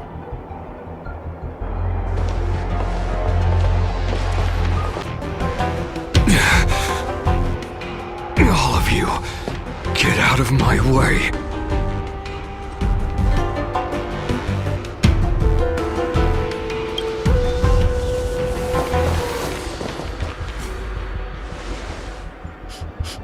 Wait. Don't go any closer. General, I failed you. That mad dog left me here as...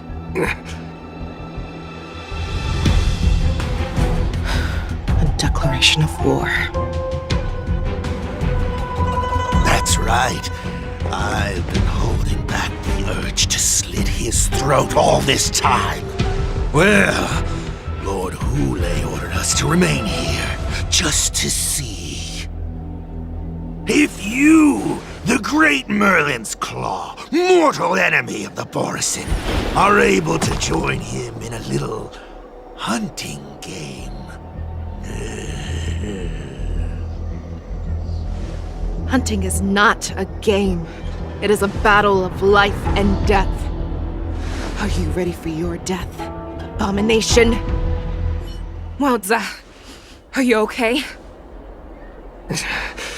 I wasn't able to save Jiao Chou. Hule was more cunning and powerful than I imagined. Tell me, how is he planning to declare this war against me? With a one-on-one duel? Or with a hostage exchange, maybe? Hule is planning on attacking the bustling streets of the Xianzhou Luofu. What did you just say? Impossible. Even if there are still undercover Borison that we haven't sniffed out, Hule can't have more than a few dozen people. How is he planning on simultaneously attacking the streets of the Xianzhou Luofu? He has an ace up his sleeve. Hule's body holds a plague mark passed down through generations of Borison. I've seen him convert a Foxy into a Borison wolf trooper with my own eyes. This is Hule's declaration of war. His blood, it can cause Foxians to rapidly transform and lose their minds. He has passed his blood to his minions, and is planning to spread it across the Luofu and stir up panic.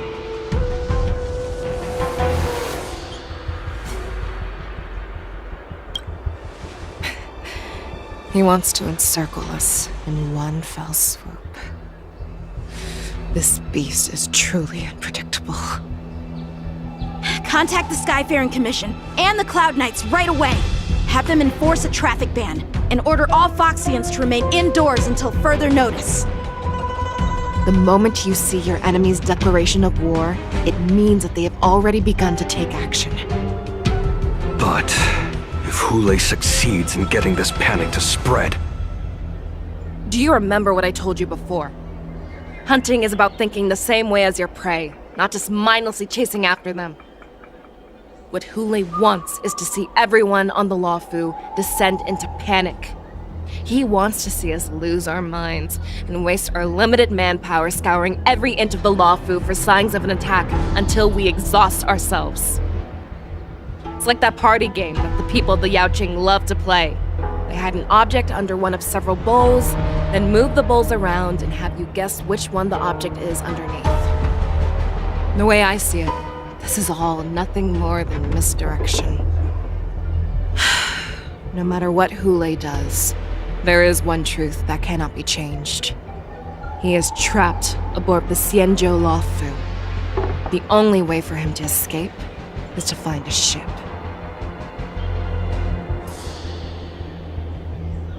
Right now, the only ship he'd be able to see is the Sky Splitter. In his eyes, that ship is full of countless hostages. That would be the best place for him to go. So, that will also be our final battlefield. And if we're wrong about this, if he goes somewhere else, or if he does as he said he would, and his minions infect the Foxians everywhere with wolf blood, what do we do then? Are we just supposed to abandon those less likely locations? This is another lesson that you must learn outside of swordplay. Weighing your options and making a decision. There are always questions that we will ask ourselves, but never be able to answer. Before making a decision, we must destroy any hesitation that we are holding on to. Once we make a decision, we must fight off any regrets. There is a chance that we will make the wrong decision and allow our allies to be sacrificed in vain. There is a chance that we will predict our enemy's movements correctly, yet underestimate their strength and be overwhelmed in battle. But being lost in hesitation and failing to take any action will always be more harmful than taking the wrong path. We must make a decision, no matter what. Everyone, listen up. I will personally take charge of Starskiff Haven, evacuate the people, and prepare for any possible attacks. I will do my best to ensure that things are safe on the ground. Nameless, please lend us your strength as you did when the Ambrosial Arbor was reborn. I need you and Wildza to go in search of Zhao Cho. General, please entrust me with the safety of the Sky Splitter. I was originally meant to participate in the tournament, so now it is only right that I return to the Sky Splitter. If Hule does come to attack the Sky Splitter, Lieutenant Yanqing, I need you to hold him there until I am able to arrive. Please rest assured, General. If he dares step foot on the Sky Splitter, I, Yanqing, swear on the blade in my hands that he shall not escape.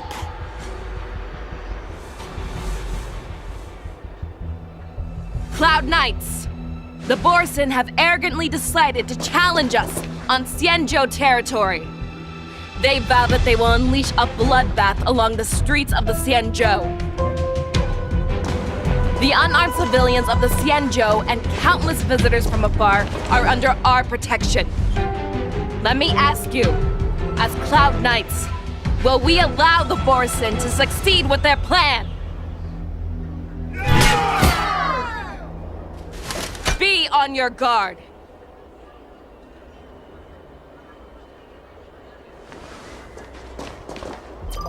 Calling Starskiff Haven. Have all Cloud Knights be on full alert for Borson attacks. Fei Shao, the ports of Starskiff Haven are crawling with wolf-like creatures. They're moving fast. Hold them back! I will be there immediately!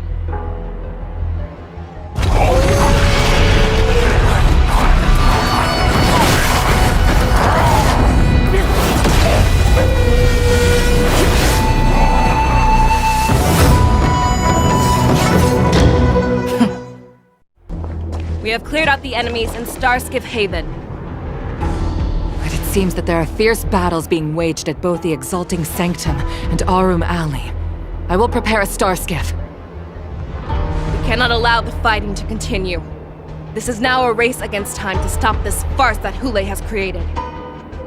I know Zhao Cho always wants me to know my limits and not get carried away, but now is the time to bring this to a swift end.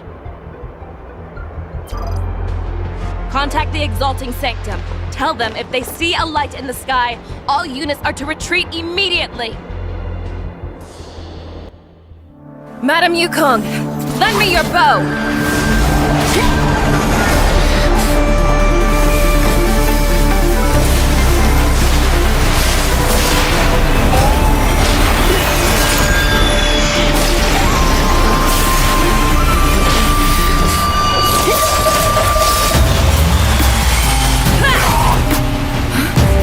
Everyone, out of the way!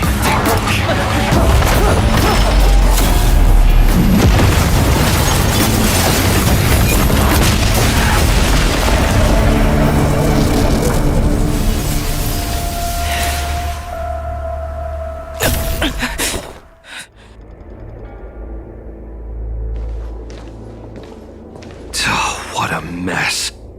I just knew it would end up this way. Every time she hits the battlefield, she makes a mess like this. She didn't even leave a single survivor to get intel from. One of these men must have known about Hule and Zhao Cho's whereabouts. That was one of Fei Shao's arrows. Who knows what she used as an arrow to fire all the way over here?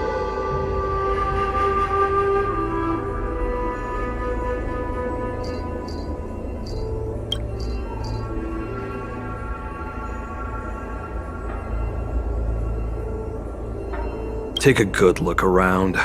If you can find one or two Borison that aren't dead yet, let me know. I don't care how tight their lips are sealed. I always have a way to crack them open and get the information we need. What a terrifying attack.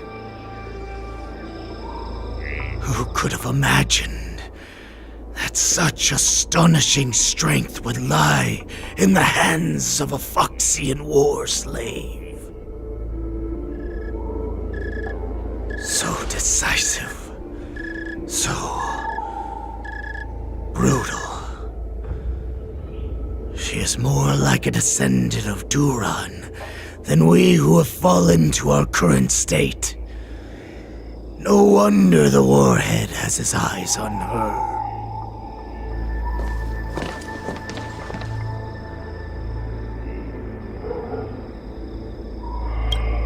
I remember you, Moktok. You are harder to kill than a cockroach. But the fact that you have willingly shown yourself saves us some time. It is not too late for you to surrender.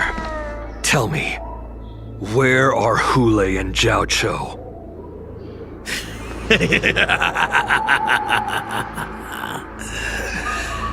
Save your energy, Yao Qing monkey. If there is one principle that we beasts know well, it is that we might have to break off an arm to break free from a cage. Today, I will be that arm. I lived as a hunter for many years, yet I have only followed the Warhead for this recent, brief period. However, his existence has brought light back to our once blind eyes, like the moon of Verdantia. He has shown me the way. The descendants of Duran have abandoned the Wolf's Creed. In order to ensure our survival, we took solace in the shadows and fed on one another. We were no longer wolves. We were no more than rats, living a dirty and pathetic life. Thanks to the gift granted to us by Lord Hule, I have shared his vision and his blood. The descendants of Duran should live for the victory of the pack, and they should die for it as well. Come, Yao Qing man, show me your fangs. We will fight to the death. How honorable, you mangy dog. But you seem to have misunderstood.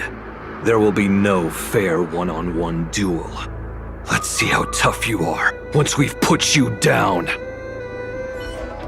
No matter how heroic your sacrifice, there is no honor in your battles or deaths, Borisin. It seems that Moktok got what he wished for. Hule, your declaration of war is over. From now on, no matter where you run, General Fei Xiao will catch you and send you to the same fate as Moktok.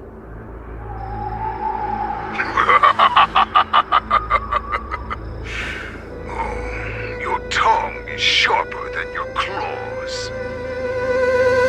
Don't stand in my way, child. Have your general speak with me. Our little hunting game is not over yet. Stand down, Monza. I am here, Hule. What do you wish to say? The Merlin's Claw.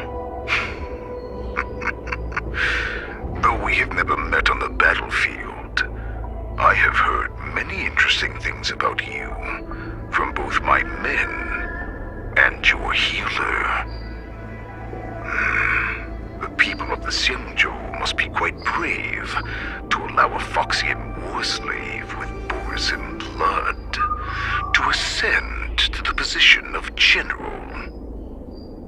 Has no one ever questioned that lineage of yours?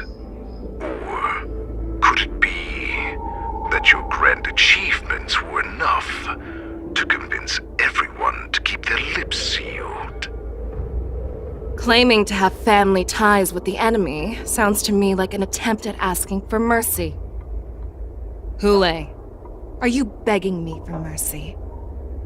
I see that it is not only the ruthless blood of a wolf that courses through your veins, but also the cunning blood of a fox. When you think about it, this was a gift from the Borson. Anything that we gift, we are also free to reclaim. The Merman's Claw. I shall extend a final invitation to you.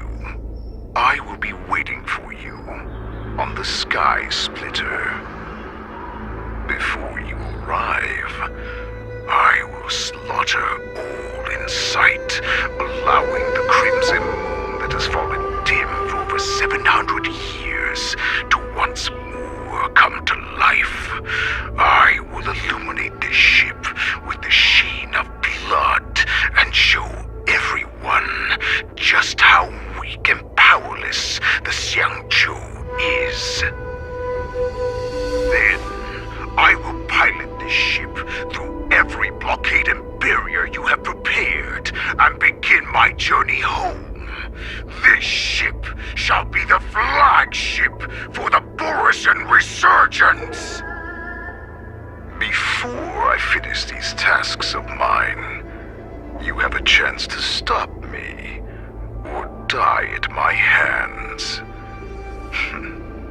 This is the path that I have prepared for you. I accept your challenge, Hule. Because the very moment you stepped aboard the Sky Splitter, you stepped onto your path to ruin. I'm entrusting you not only with the honor of the ring, but also with the security of the Sky Splitter. That's easy for my grandfather to say. But this mission doesn't seem so simple anymore.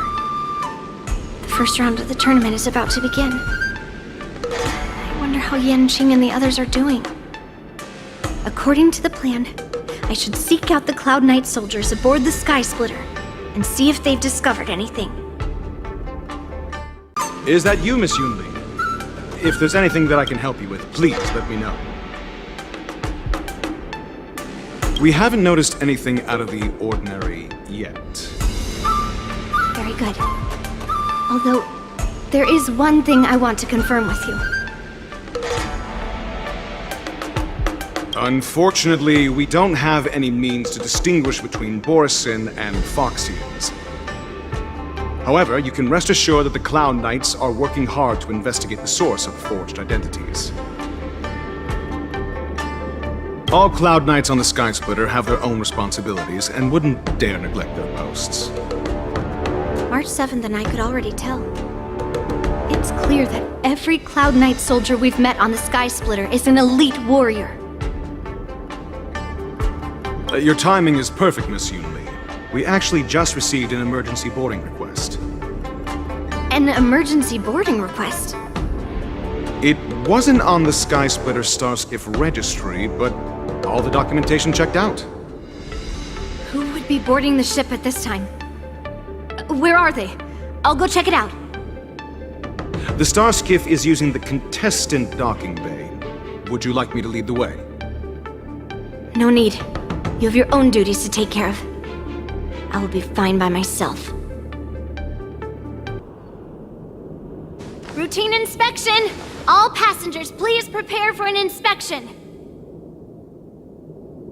So this is the suspicious Starskiff. Where did the passengers go? I'm going to count down from 10. If you do not come out, I will destroy the ship. 10, 9, 8, 7, 6, 5, 4. Time is running out. 3, 2, 1. Wait a second.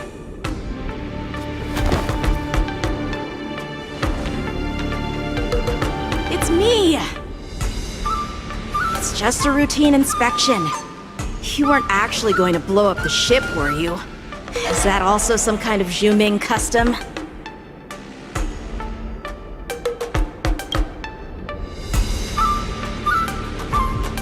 Wait! Even though the Borisin can disguise themselves, they can't turn into someone as short as me.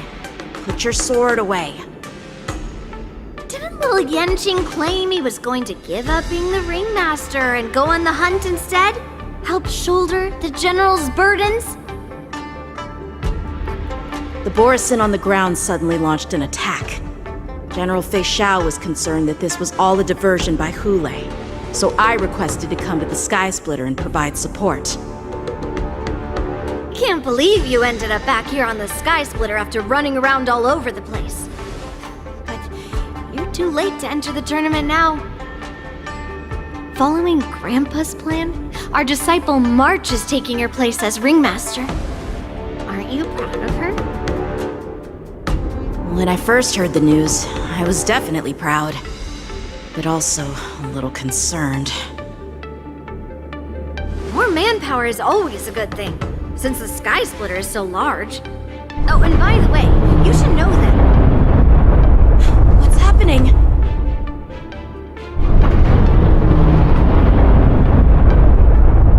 Does it feel like the Sky Splitter has slowed down? Could it be... Come with me.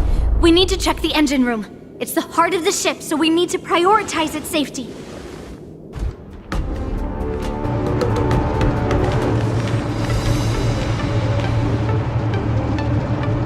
Strange. Why is there no one here?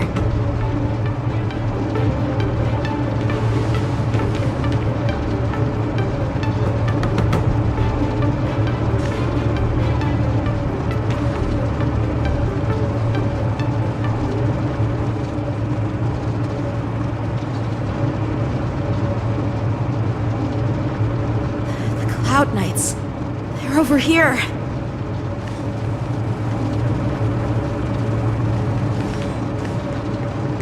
And you should be lying alongside them. Don't worry, children. There's plenty of space to hide your bodies over here.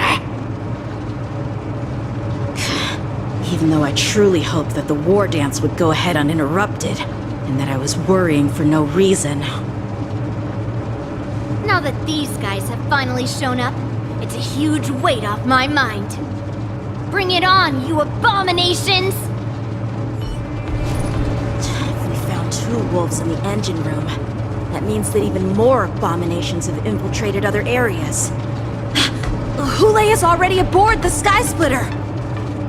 There's no time to talk about this. The war dance has already started. If my guess is correct, the Borisin will most likely use the ceremony to begin their slaughter. Let's go. We need to get to the war dance ring. We would like to welcome all of our honored guests and contestants to the Xianzhou Luofu's Luminary War Dance Ceremony. Before we get the first round underway, our organizing committee would like to introduce you all to a host known throughout the cosmos, Mr. Albert. He is here today as our special guest host.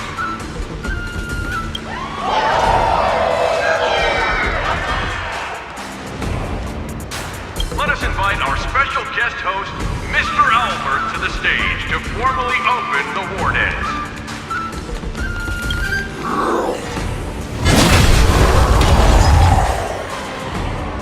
Your war dance ends here.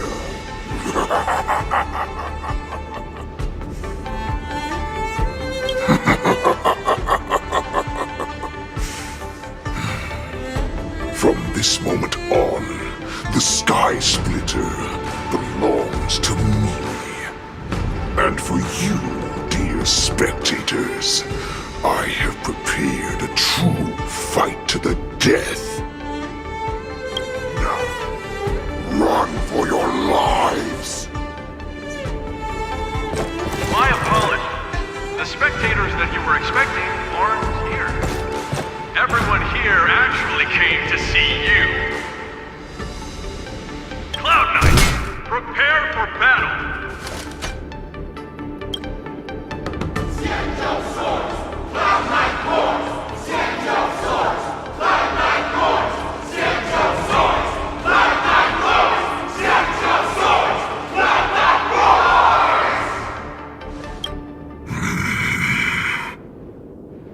I see you're ready for me.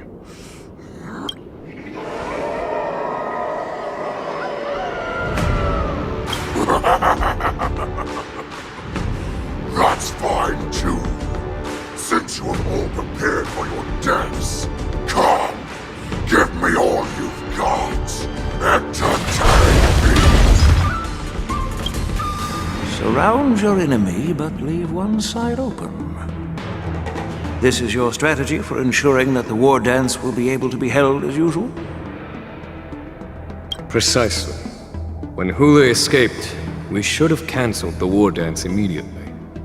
No one can predict where a wild beast like him will attack. Yet festivals and celebrations like this are likely to become targets. However, preparations for the war dance were in the works for so long, I couldn't bear to announce its cancellation. So I thought, if the show must go on, then let it go on. But that doesn't mean that the war dance we hold today has to be the real event. All we need to do is swap all the spectators and contestants aboard the ship with Cloud Knight soldiers, and the Sky Splitter, soaring high above, will become the ultimate battleground for our hunt. But what do we do if Hule is not planning to attack the war dance? Then we just need to draw his attention to the Sky Splitter. We'll have the Skyfaring Commission clear all transport lanes and cut down Starskiff traffic. Then, when the time comes, there will be only one ship in the sky, and he will have no reason not to attack. General Fei Shao will be in charge of scaring the wolves and cutting off their other means of escape, making him think that this will be his best way out. Given that the Borisin already have insiders on the Law Fu, I will be in charge of putting pressure on them, making them focus solely on keeping themselves safe. Very good. Then I'd better dust off my weary bones too. I will go with the Skyfaring Commission to guard the Jade Gate and ensure that things do not spiral out of control. Knowing that Elder Huayan is part of our last line of defense is a great comfort. This hunt will make Hule understand that the arrows of the hunt will always be one step ahead of the abominations. That jolt just now. What's going on? It feels like the entire ship has started to slow down. Borisin must have actually infiltrated the Sky Splitter. Based on General Huayan's orders, it's time for me to take action. You guys, you're not Cloud Knights acting as Borisin, are you? You're real Borisin, aren't you?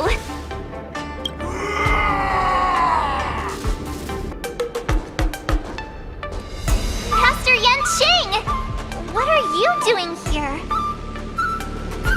I was concerned about the safety of the Sky Splitter, and my dear disciple, of course. Yanqing, the wolf you are hunting is standing above us in the war dance ring at this very moment, facing the Cloud Knights.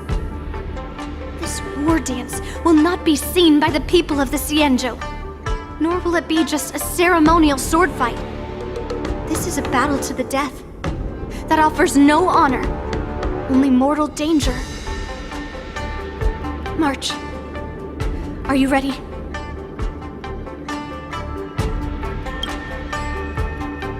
To use General Jing Yuan's favorite expression, since I'm already here.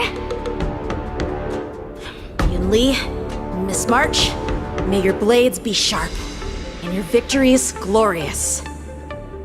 May your blades be sharp, and your victories glorious. May your blades... Ah, forget it. Let's go and make this a quick victory.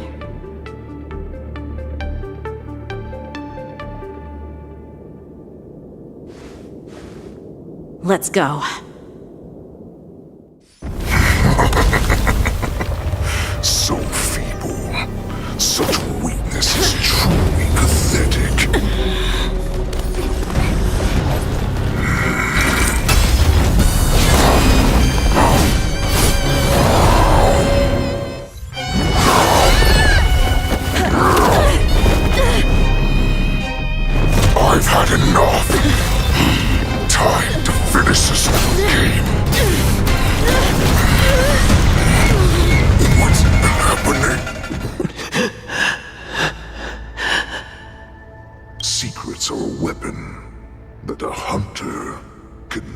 live without.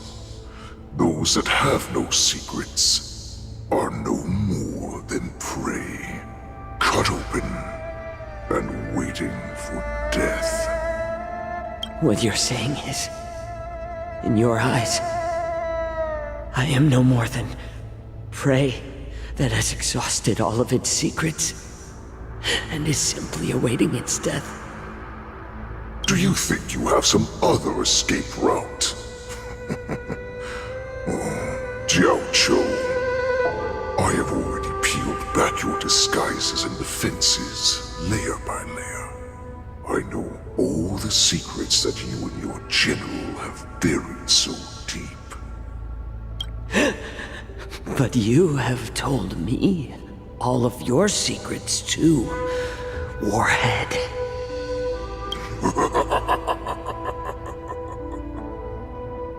Oh, but you will never have a chance to use them.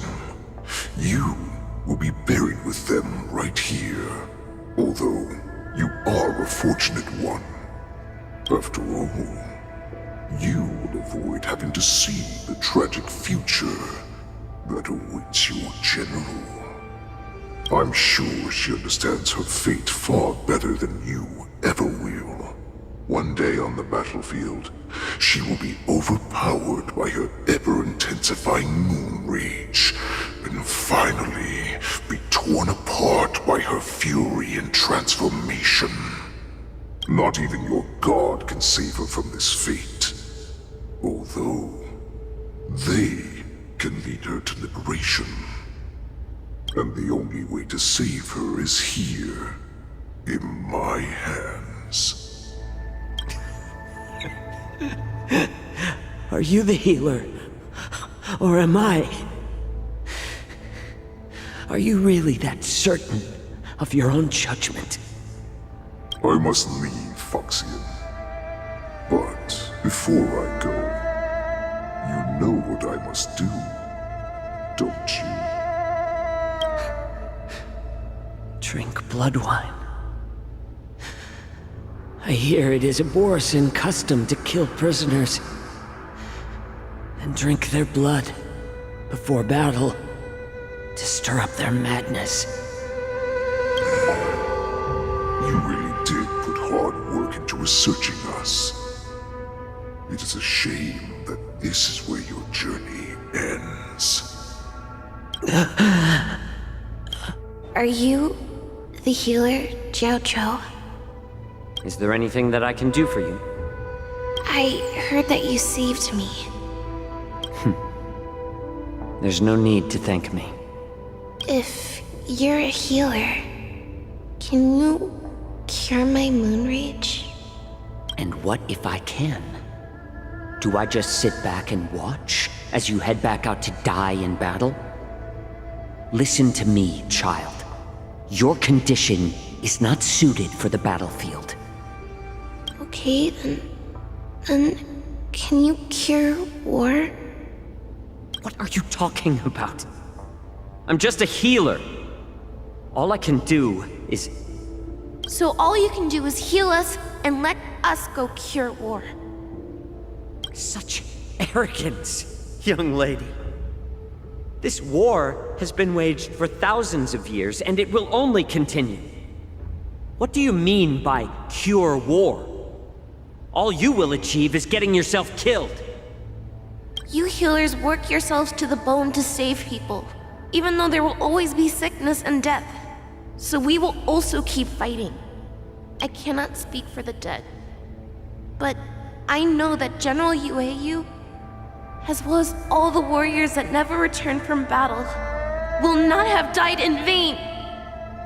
They fought so that others could make it home alive. Your actions are no different. Jiao Cho, this is an order. Cure me!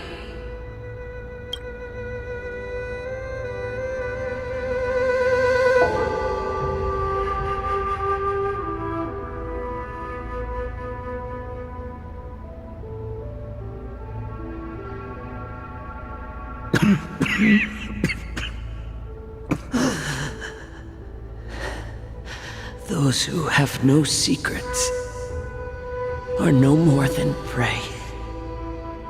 Cut open and waiting for death. Enjoy the taste of my fresh blood, Hulei.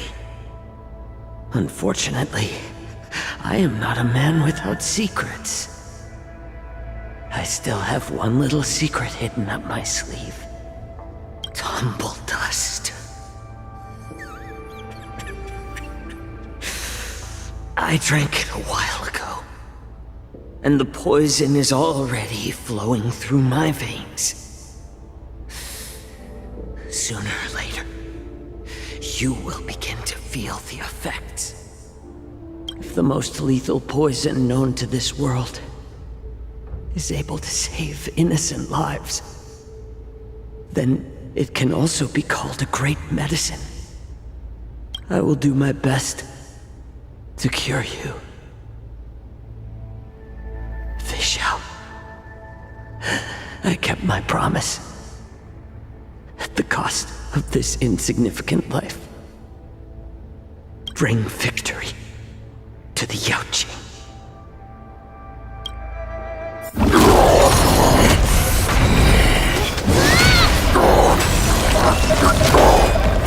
So, you want to play dirty? Yeah, it's colder. My sword is even colder! Impossible! How could a mere whelp defeat me?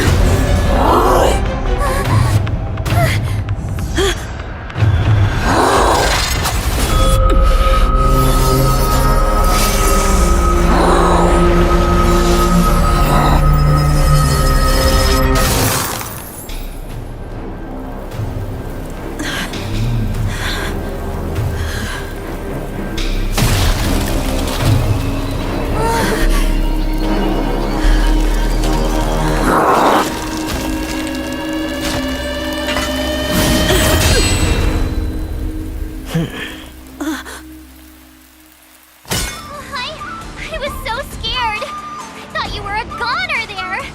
We're so lucky the General made it in time.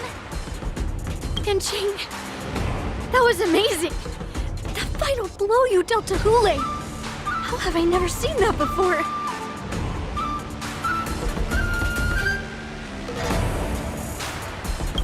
Was it really us who defeated Hulei? Why do I feel like he suddenly started to flag during our battle? It must have been our awe-inspiring righteousness that struck fear into his heart. You really are an overthinker. What's the point of worrying about these things? Who cares why he started to weaken? All that matters is that we won. Such an unforgettable blade. So similar to the one wielded by that woman who defeated me all those years ago. Over 700 years have passed, and I thought I would have a way to overcome it by now.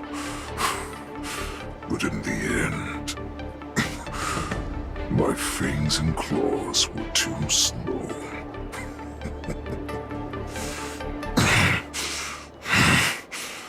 You won, child.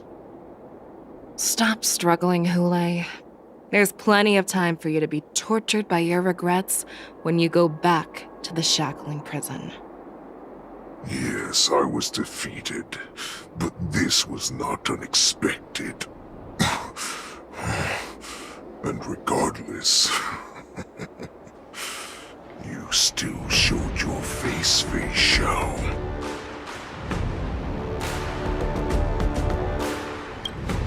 I have looked forward to this for so long. Our little hunting game has finally reached its climax. I told you before, I had a path prepared for you. You've doomed yourselves.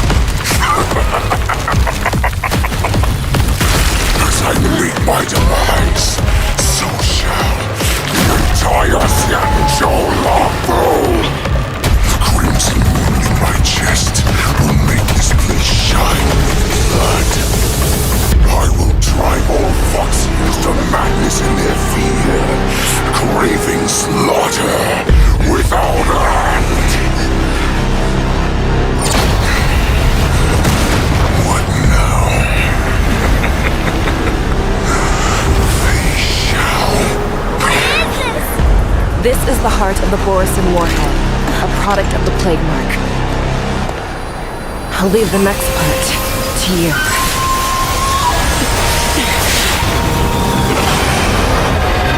I don't understand. We cannot allow this thing to spread. I will do all within my power to consume this crimson moon. Once the situation changes, Lieutenant Yanqing, you are to enforce the Cloud Knight's military rules. Understood.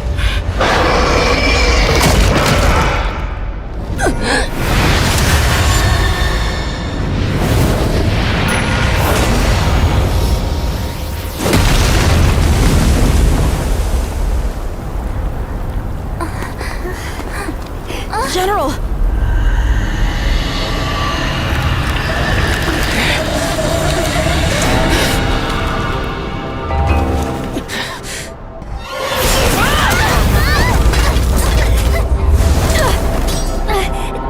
We can't let her get away!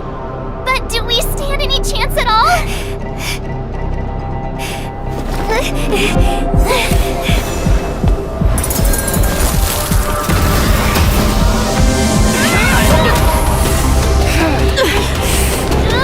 She said, I'll leave the next part to you.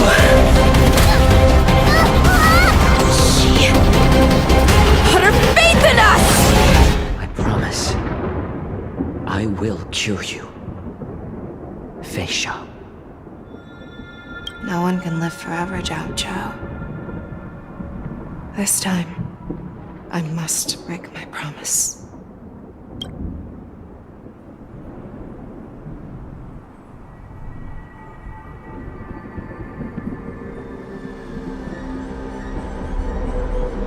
Is this the Sky Splitter? Or somewhere else? Lieutenant Yanqing, you are to enforce the Cloud Knight's military rules. Understood. We can't let her get away! Snap out of it, General! You always leave the hardest battles for yourself. Even now, you would never run away. Isn't it strange that as your enemy, I understand you even better than your own allies? Ulay? This rage, I remember the taste. I know that it was never victory that it thirsted for, but the hunt itself. Isn't that right, Fei Shao? You shouldn't be here. I saw you die with my own eyes. Just consider me a figment of your imagination. Before every hunt, I make preparations for defeat and retreat. But not this time. This time, defeat was exactly the ending I was racing towards. When I learned your story from Zhao Chou, I realized that he had always been hiding a secret, and that not even the healer himself understood the meaning of this secret. What an ironic fate, don't you think? All this time, waiting for this day to come. I never imagined that this was how it would turn out.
generations we stand against.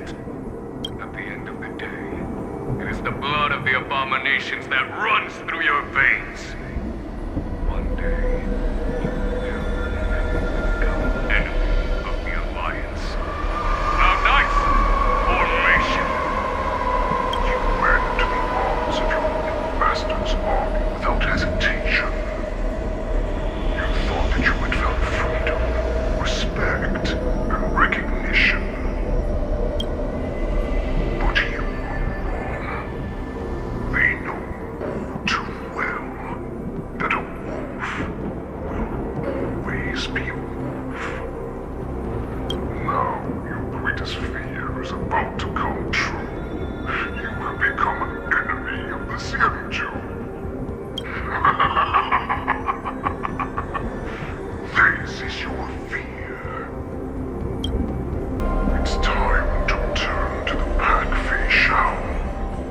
No matter how deep the hatred you bear for the Borson, no matter how much we may consider each other enemies, I will still show you this path that you never imagined was available to you. Because you made a choice. You devoured the Crimson Moon. You are worthy to become the Borson's warhead. What did you say? Descendants of Duel came to rescue me, broke their hearts, and once I regained my freedom, I will be able to turn the tides of battle and change the fate of our people, allowing the Borson to return to their former glory. But this was just a dream used by someone with ulterior motives to manipulate the Borson. They would rather place their hopes of survival on an imaginary savior than gain the courage and strength to fight to the death. Borson like that deserve no more than to be sent to their deaths. And I, a prisoner who was held captive for over 700 years, a criminal of war who was deprived even an honorable death in battle, become a puppet upon my return at the mercy of others. This is a fate that I will never accept. For those who are truly strong, Foxy and Borson are no more than labels. Someone who is truly strong chooses their own path. I will create that new path for myself. I will pass the right to decide the destiny of the Borson on to you, former Borson war slave and future Foxian ruler. Your healer, Jiao served you with such loyalty. He was even willing to die in order to cure your rage. I told him before that the only way to save you lay in my hands. If you just nod your head, you will awaken from this nightmare that the Crimson Moon has inflicted on you, and your body will be born anew. From that moment, you will no longer be trapped by your rage. Your doubt will be swept from your mind like dust, and your fear will naturally disappear. So this was the path that you prepared for me. To become a new you.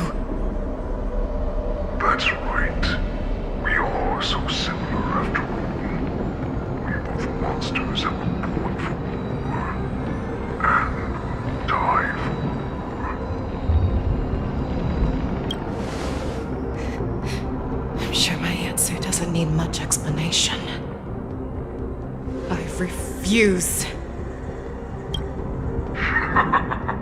I told you before, Foxian and Borson are no more than labels. You can be whoever you want to be.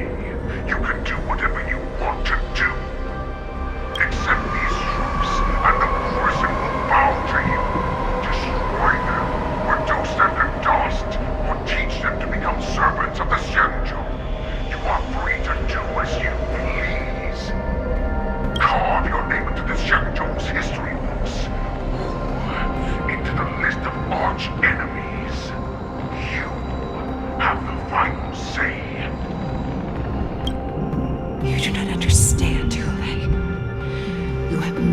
idea what it is that I truly desire. When I was just a child, I stained my hands with blood for the first time, in order to escape the whips and shackles of the Wolf Masters.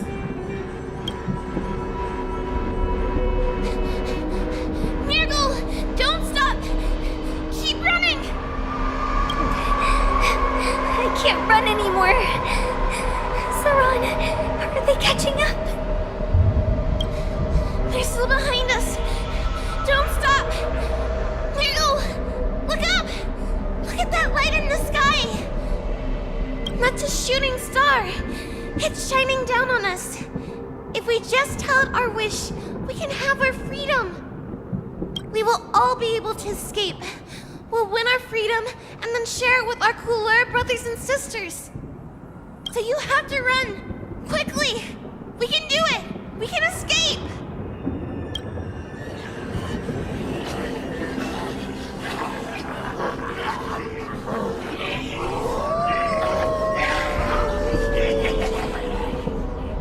Nirgal, run with me! We ran and ran with all the strength we had. But we ended up losing each other. I escaped the hunting pack and encountered a woman that could fly. A Cloud Knight. I imagine you kept your promise. Unfortunately, when I led her back in order to free my Kulor companions, there was nothing left there but a bottomless pit. Light of the devilish archer.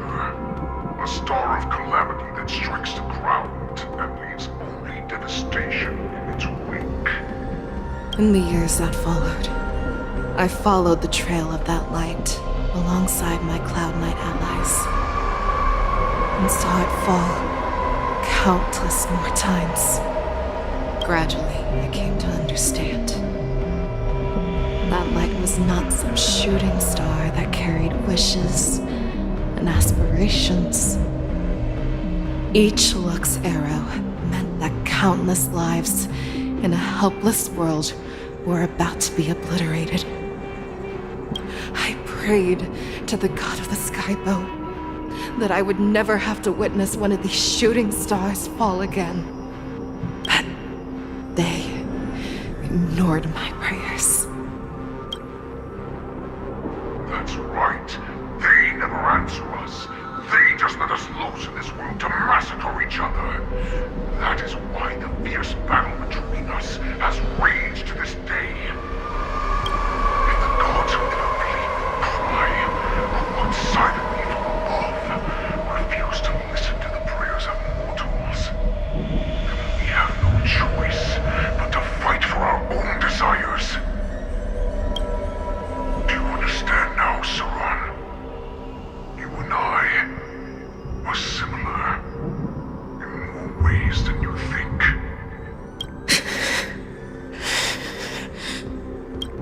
You are a beast that was born for war and will die for war. Perhaps.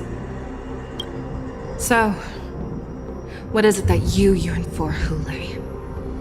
Why is it that you fight? I fight so that I can turn the stars above into a great wilderness for Boris to roam. What about you, Saran?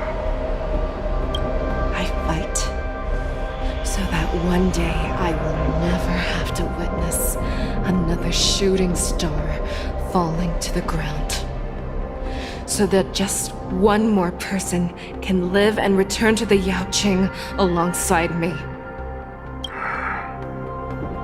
You would resist becoming the person you were supposed to be. Lower yourself from a free wolf to a domesticated fox just for the sake of one person. And then have it your way. I will use your fear and doubt as my nourishment. I will seize you and devour you. I will replace you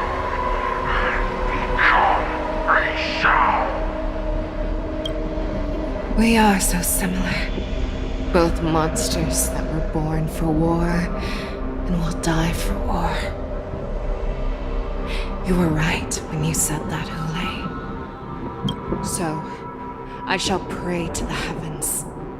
Even if they do not respond to me, I pray that the arrows of the hunt will pierce the heart of every monster.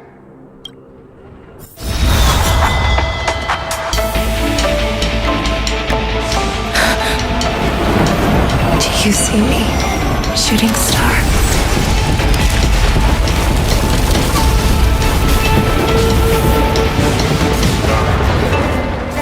The knights are sworn to protect the Xianzhou.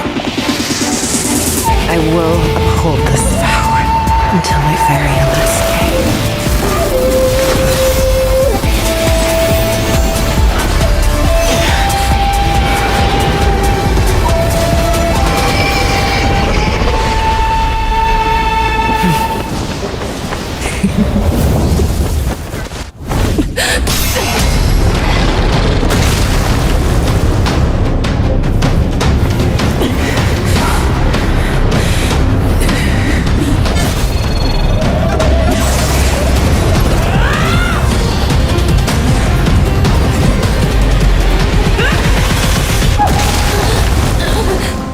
My only enemy has always been myself.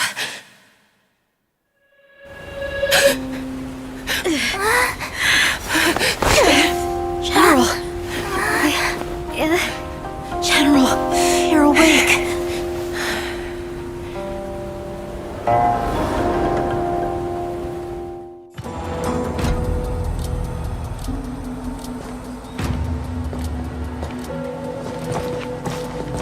Welcome, Miss Lingsha. I am Preceptor Tauron. Greetings, my honored preceptor. It's been a while since we last touched base. I've brought a friend with me today. I believe you're already familiar with each other. Tauron? Elder Tauron? I remember when I was exiled, you were on the verge of passing on. What's with this new look? All of this is thanks to your past life. Had you not been so rash, I wouldn't have had to walk such a dangerous road to free our clan, becoming this specter of my former self. Dan Heng, you've returned twice, but it seems that meeting us fossils wasn't on your agenda. Regrettable indeed. Now here you are to meet me anyway. Life does love its ironies, doesn't it? I didn't come here with Miss Lingsha today to reminisce. Indeed. When the Cauldron Master extends an invitation, it's only proper for the preceptors to attend. As the newly appointed Cauldron Master, there's been much to take care of within the Alchemy Commission. It's only now that I've had the chance to speak with you. Please forgive the delay, Elder. I sent over some evidence regarding the prison break in the Shackling prison. I trust you've already looked it over. Yes. You sent us the remains of Mara-struck soldiers, a map of the Shackling prison, and a semblance reversion essence pill. These are the remains of assassins who used Cloud Hymn magic to conceal their tracks. They aided in the Borison's escape, allowing them unimpeded passage through the Shackling prison. That marked-up map is a map of prisoners' escape routes. Vidyadhara craftsmen once made blueprints for the prison's construction, so I imagine, Mr. Tauron, you have a similar map in your possession. This pill is semblance reversion essence. Indeed. I helped plot the prison break in the Shackling prison. So, the disciples of Sanctus Medicus joining forces with the Lord Ravager to stir up trouble in the Alchemy Commission, the introduction of the Stellaron, and the Ambrosial Arbor's resurrection all have something to do with the Vidyadhara. That's right.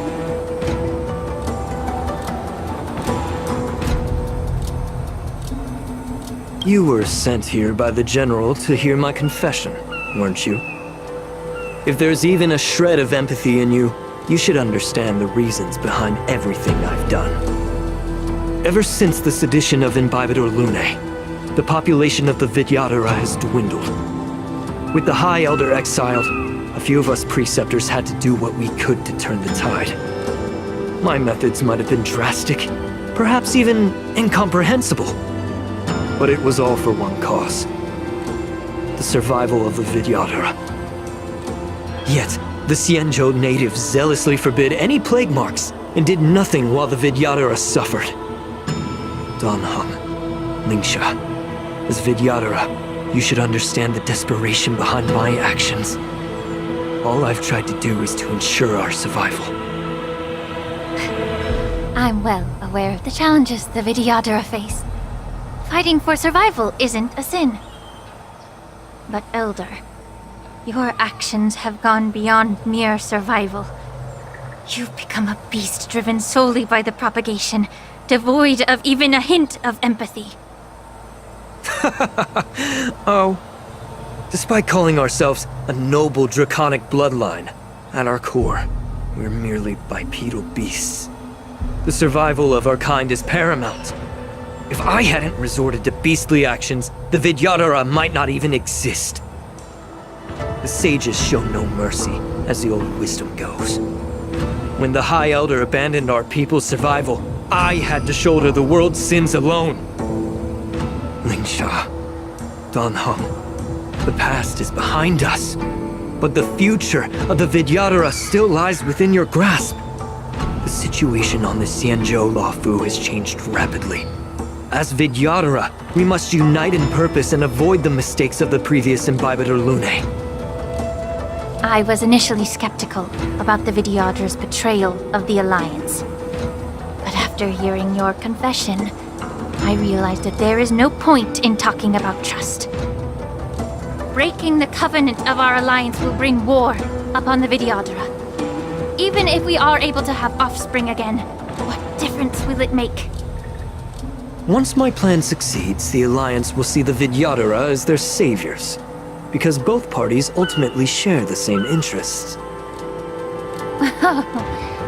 So now that survival won't convince us, you want to talk about interests?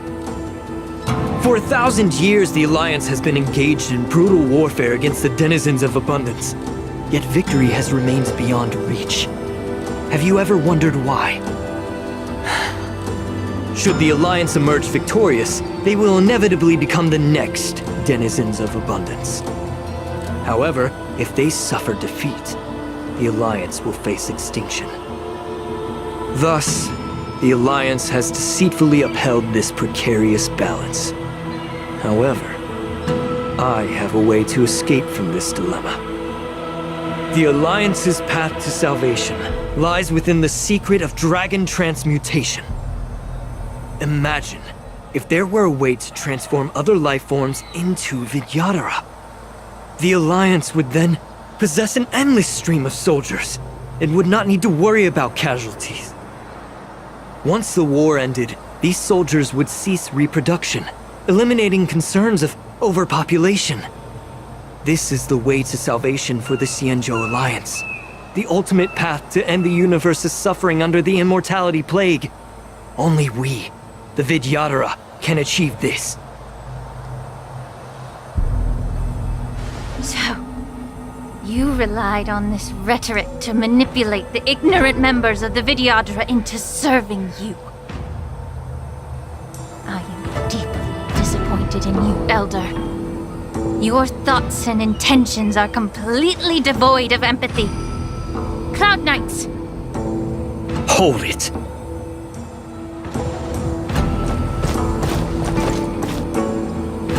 Miss Bailu! Mr. Danheng and Sister Lingsha! Everyone's here? You think I don't know why you're really here? Jing Yuan sent you here to test me, didn't he? According to the oath between the Alliance and the Vidyadhara, it's forbidden to spill Vidyadhara blood on their own territory.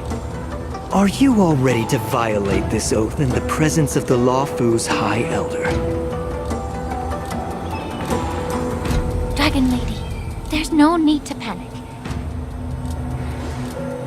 Elder. The Vidyadhara's sacred grounds and the High Elder are not to be used as pawns in exchange for your life. You talk a big game. As if you have the nation and the people's best interests at heart. But when it really matters, you use a small girl as your shield. It's ridiculously pitiful. I've said it before. Survival is never a sin.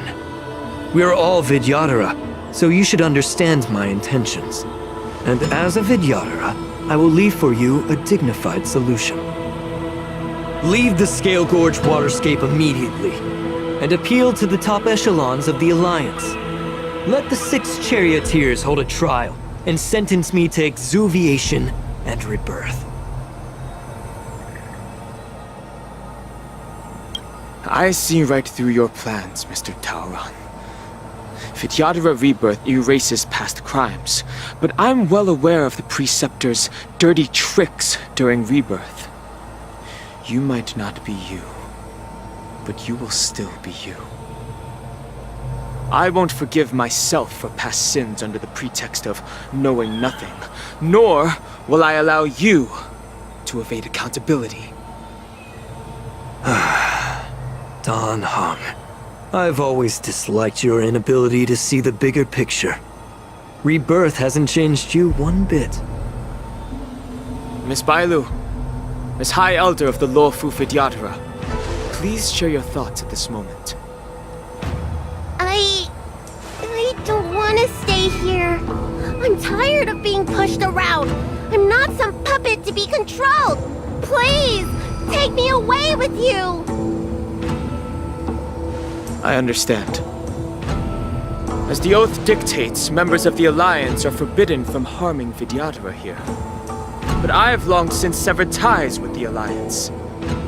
Right now, I'm simply a nameless, free to come and go as I please. The oath of the Xianzhou means nothing to the spear in my hand.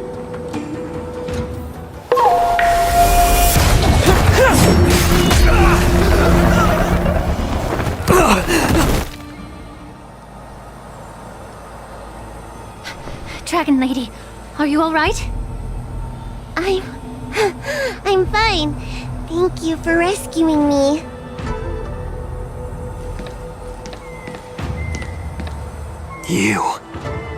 You actually came here in person? Otherwise, I wouldn't be able to hear your lofty opinions. The public trial you seek with the 6 charioteers is inevitable. In addition, I'll write to the Sage Queller of the Feng Hu. With her hatred for evil, I'm sure she will make a just decision. If it's her, she will earn the respect and assent of all the Vidyadhara on the Lawfu. In terms of martial prowess, you indeed have the upper hand. But if you're under the impression that this advantage can be used to settle the score with us Preceptors, that's quite an overestimation. Given the Vidyadhara's foundation within the Alliance, do you really think you can do anything to us? As I mentioned, I'll take all the blame and become the scapegoat. With the secrets I possess, the interrogation alone will take an eternity. And in the end, through various exchanges of interest, I am certain to survive. You understand this better than anyone, as it's the very art of trade-offs you love to wield. Lastly, a word of caution to you. I heard that Hulei has escaped from prison and is headed directly for the Sky Splitter. The bloodshed at the war dance is bound to be gruesome. Perhaps, even before my trial, your impeachment will have you in dire straits first.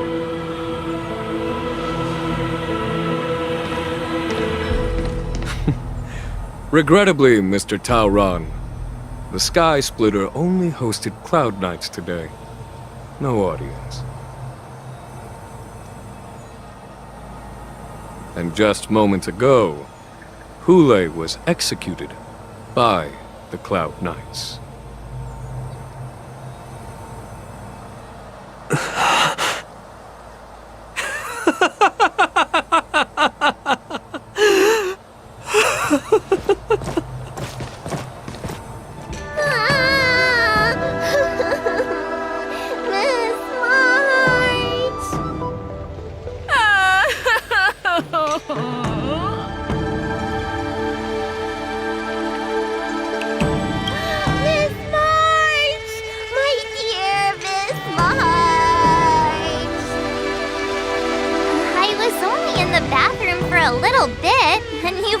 Arranged my death? Hey, can't you play some normal games with Dragon Lady?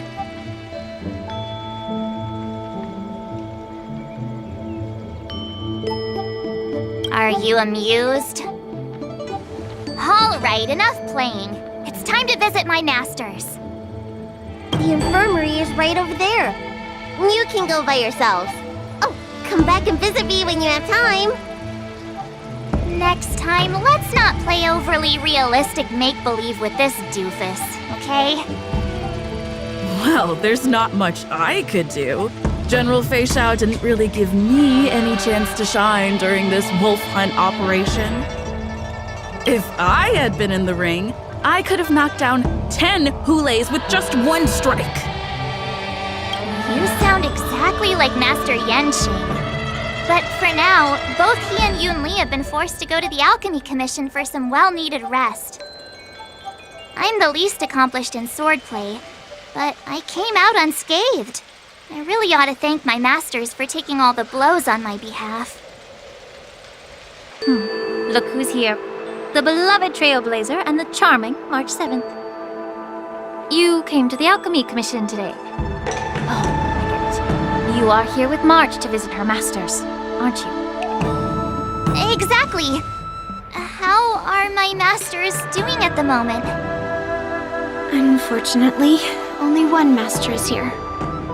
I'm doing fine.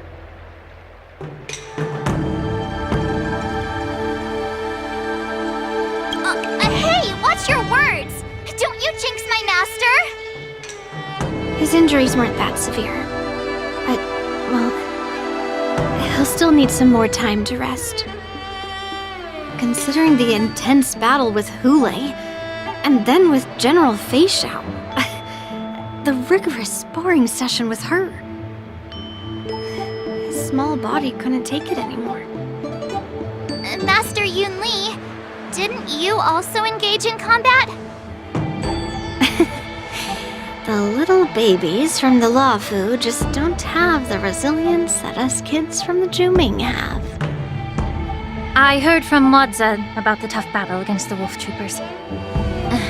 You fought alongside Moza. Did you get hurt?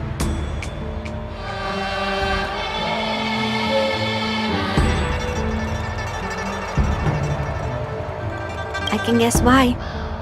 General Fei Xiao is just too strong. Yun Li, go and lie down. Got it, Ling Sha. What about that smiley fox healer and the guy with the hood? Thank goodness you and the others found Yao Cho. He lost a lot of blood and needs to rest properly. He and Maoza are seriously wounded.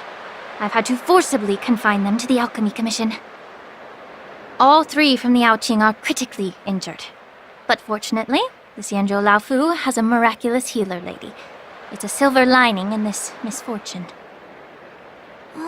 It looks like the entire delegation from the Xianzhou Yaoqing is gathered at the Alchemy Commission.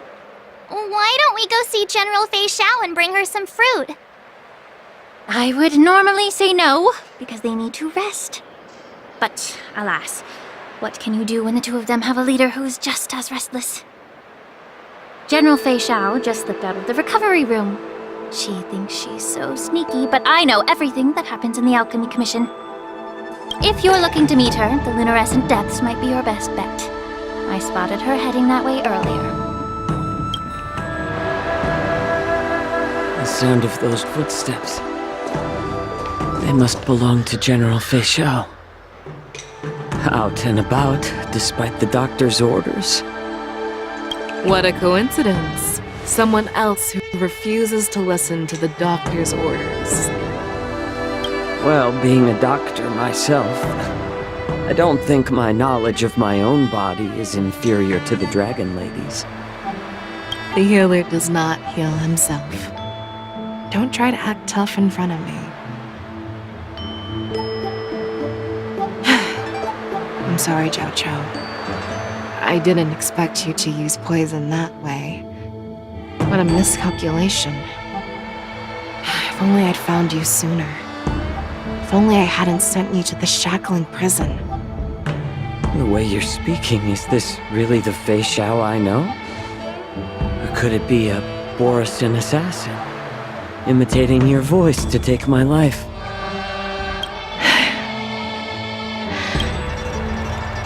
Jojo, your eyes. You can't see anymore, can you? I can still clearly hear the sound of the waves. That's enough for me.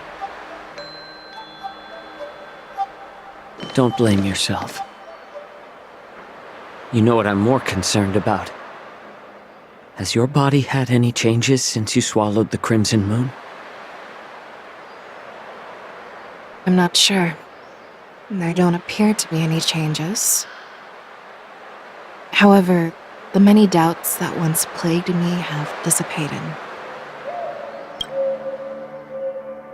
I never thought I'd live to hear you discuss your health again. But thanks to Morza and that child, the price I've paid seems trivial compared to what we've achieved. I hold no grievances, Fei Xiao. I am content.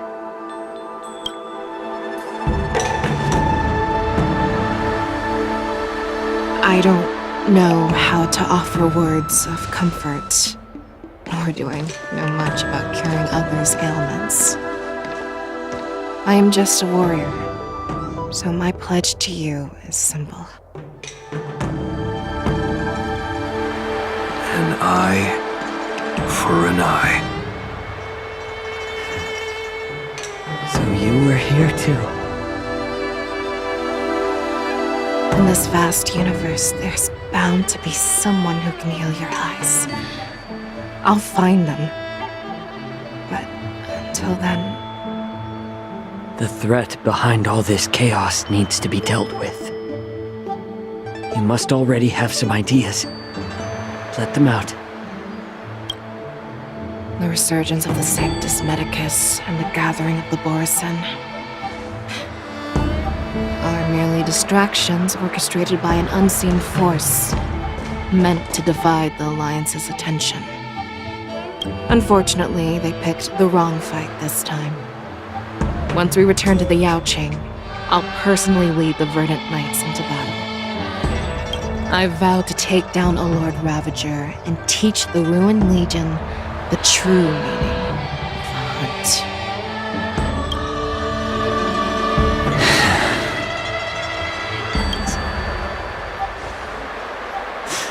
I knew it. You've always been so impatient.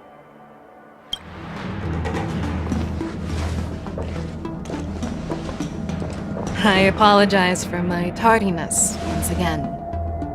The Alchemy Commission detained me for some time for a health examination.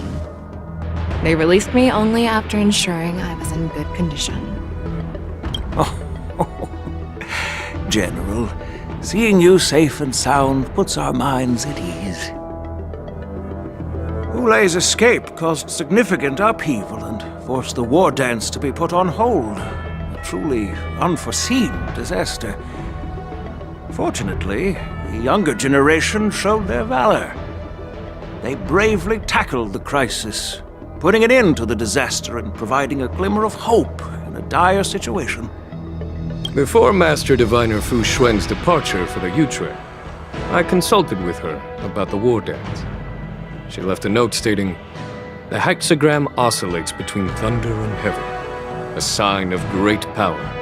assuring us that we would successfully navigate any challenges. She advised me to trust the younger generation's abilities and let them lead.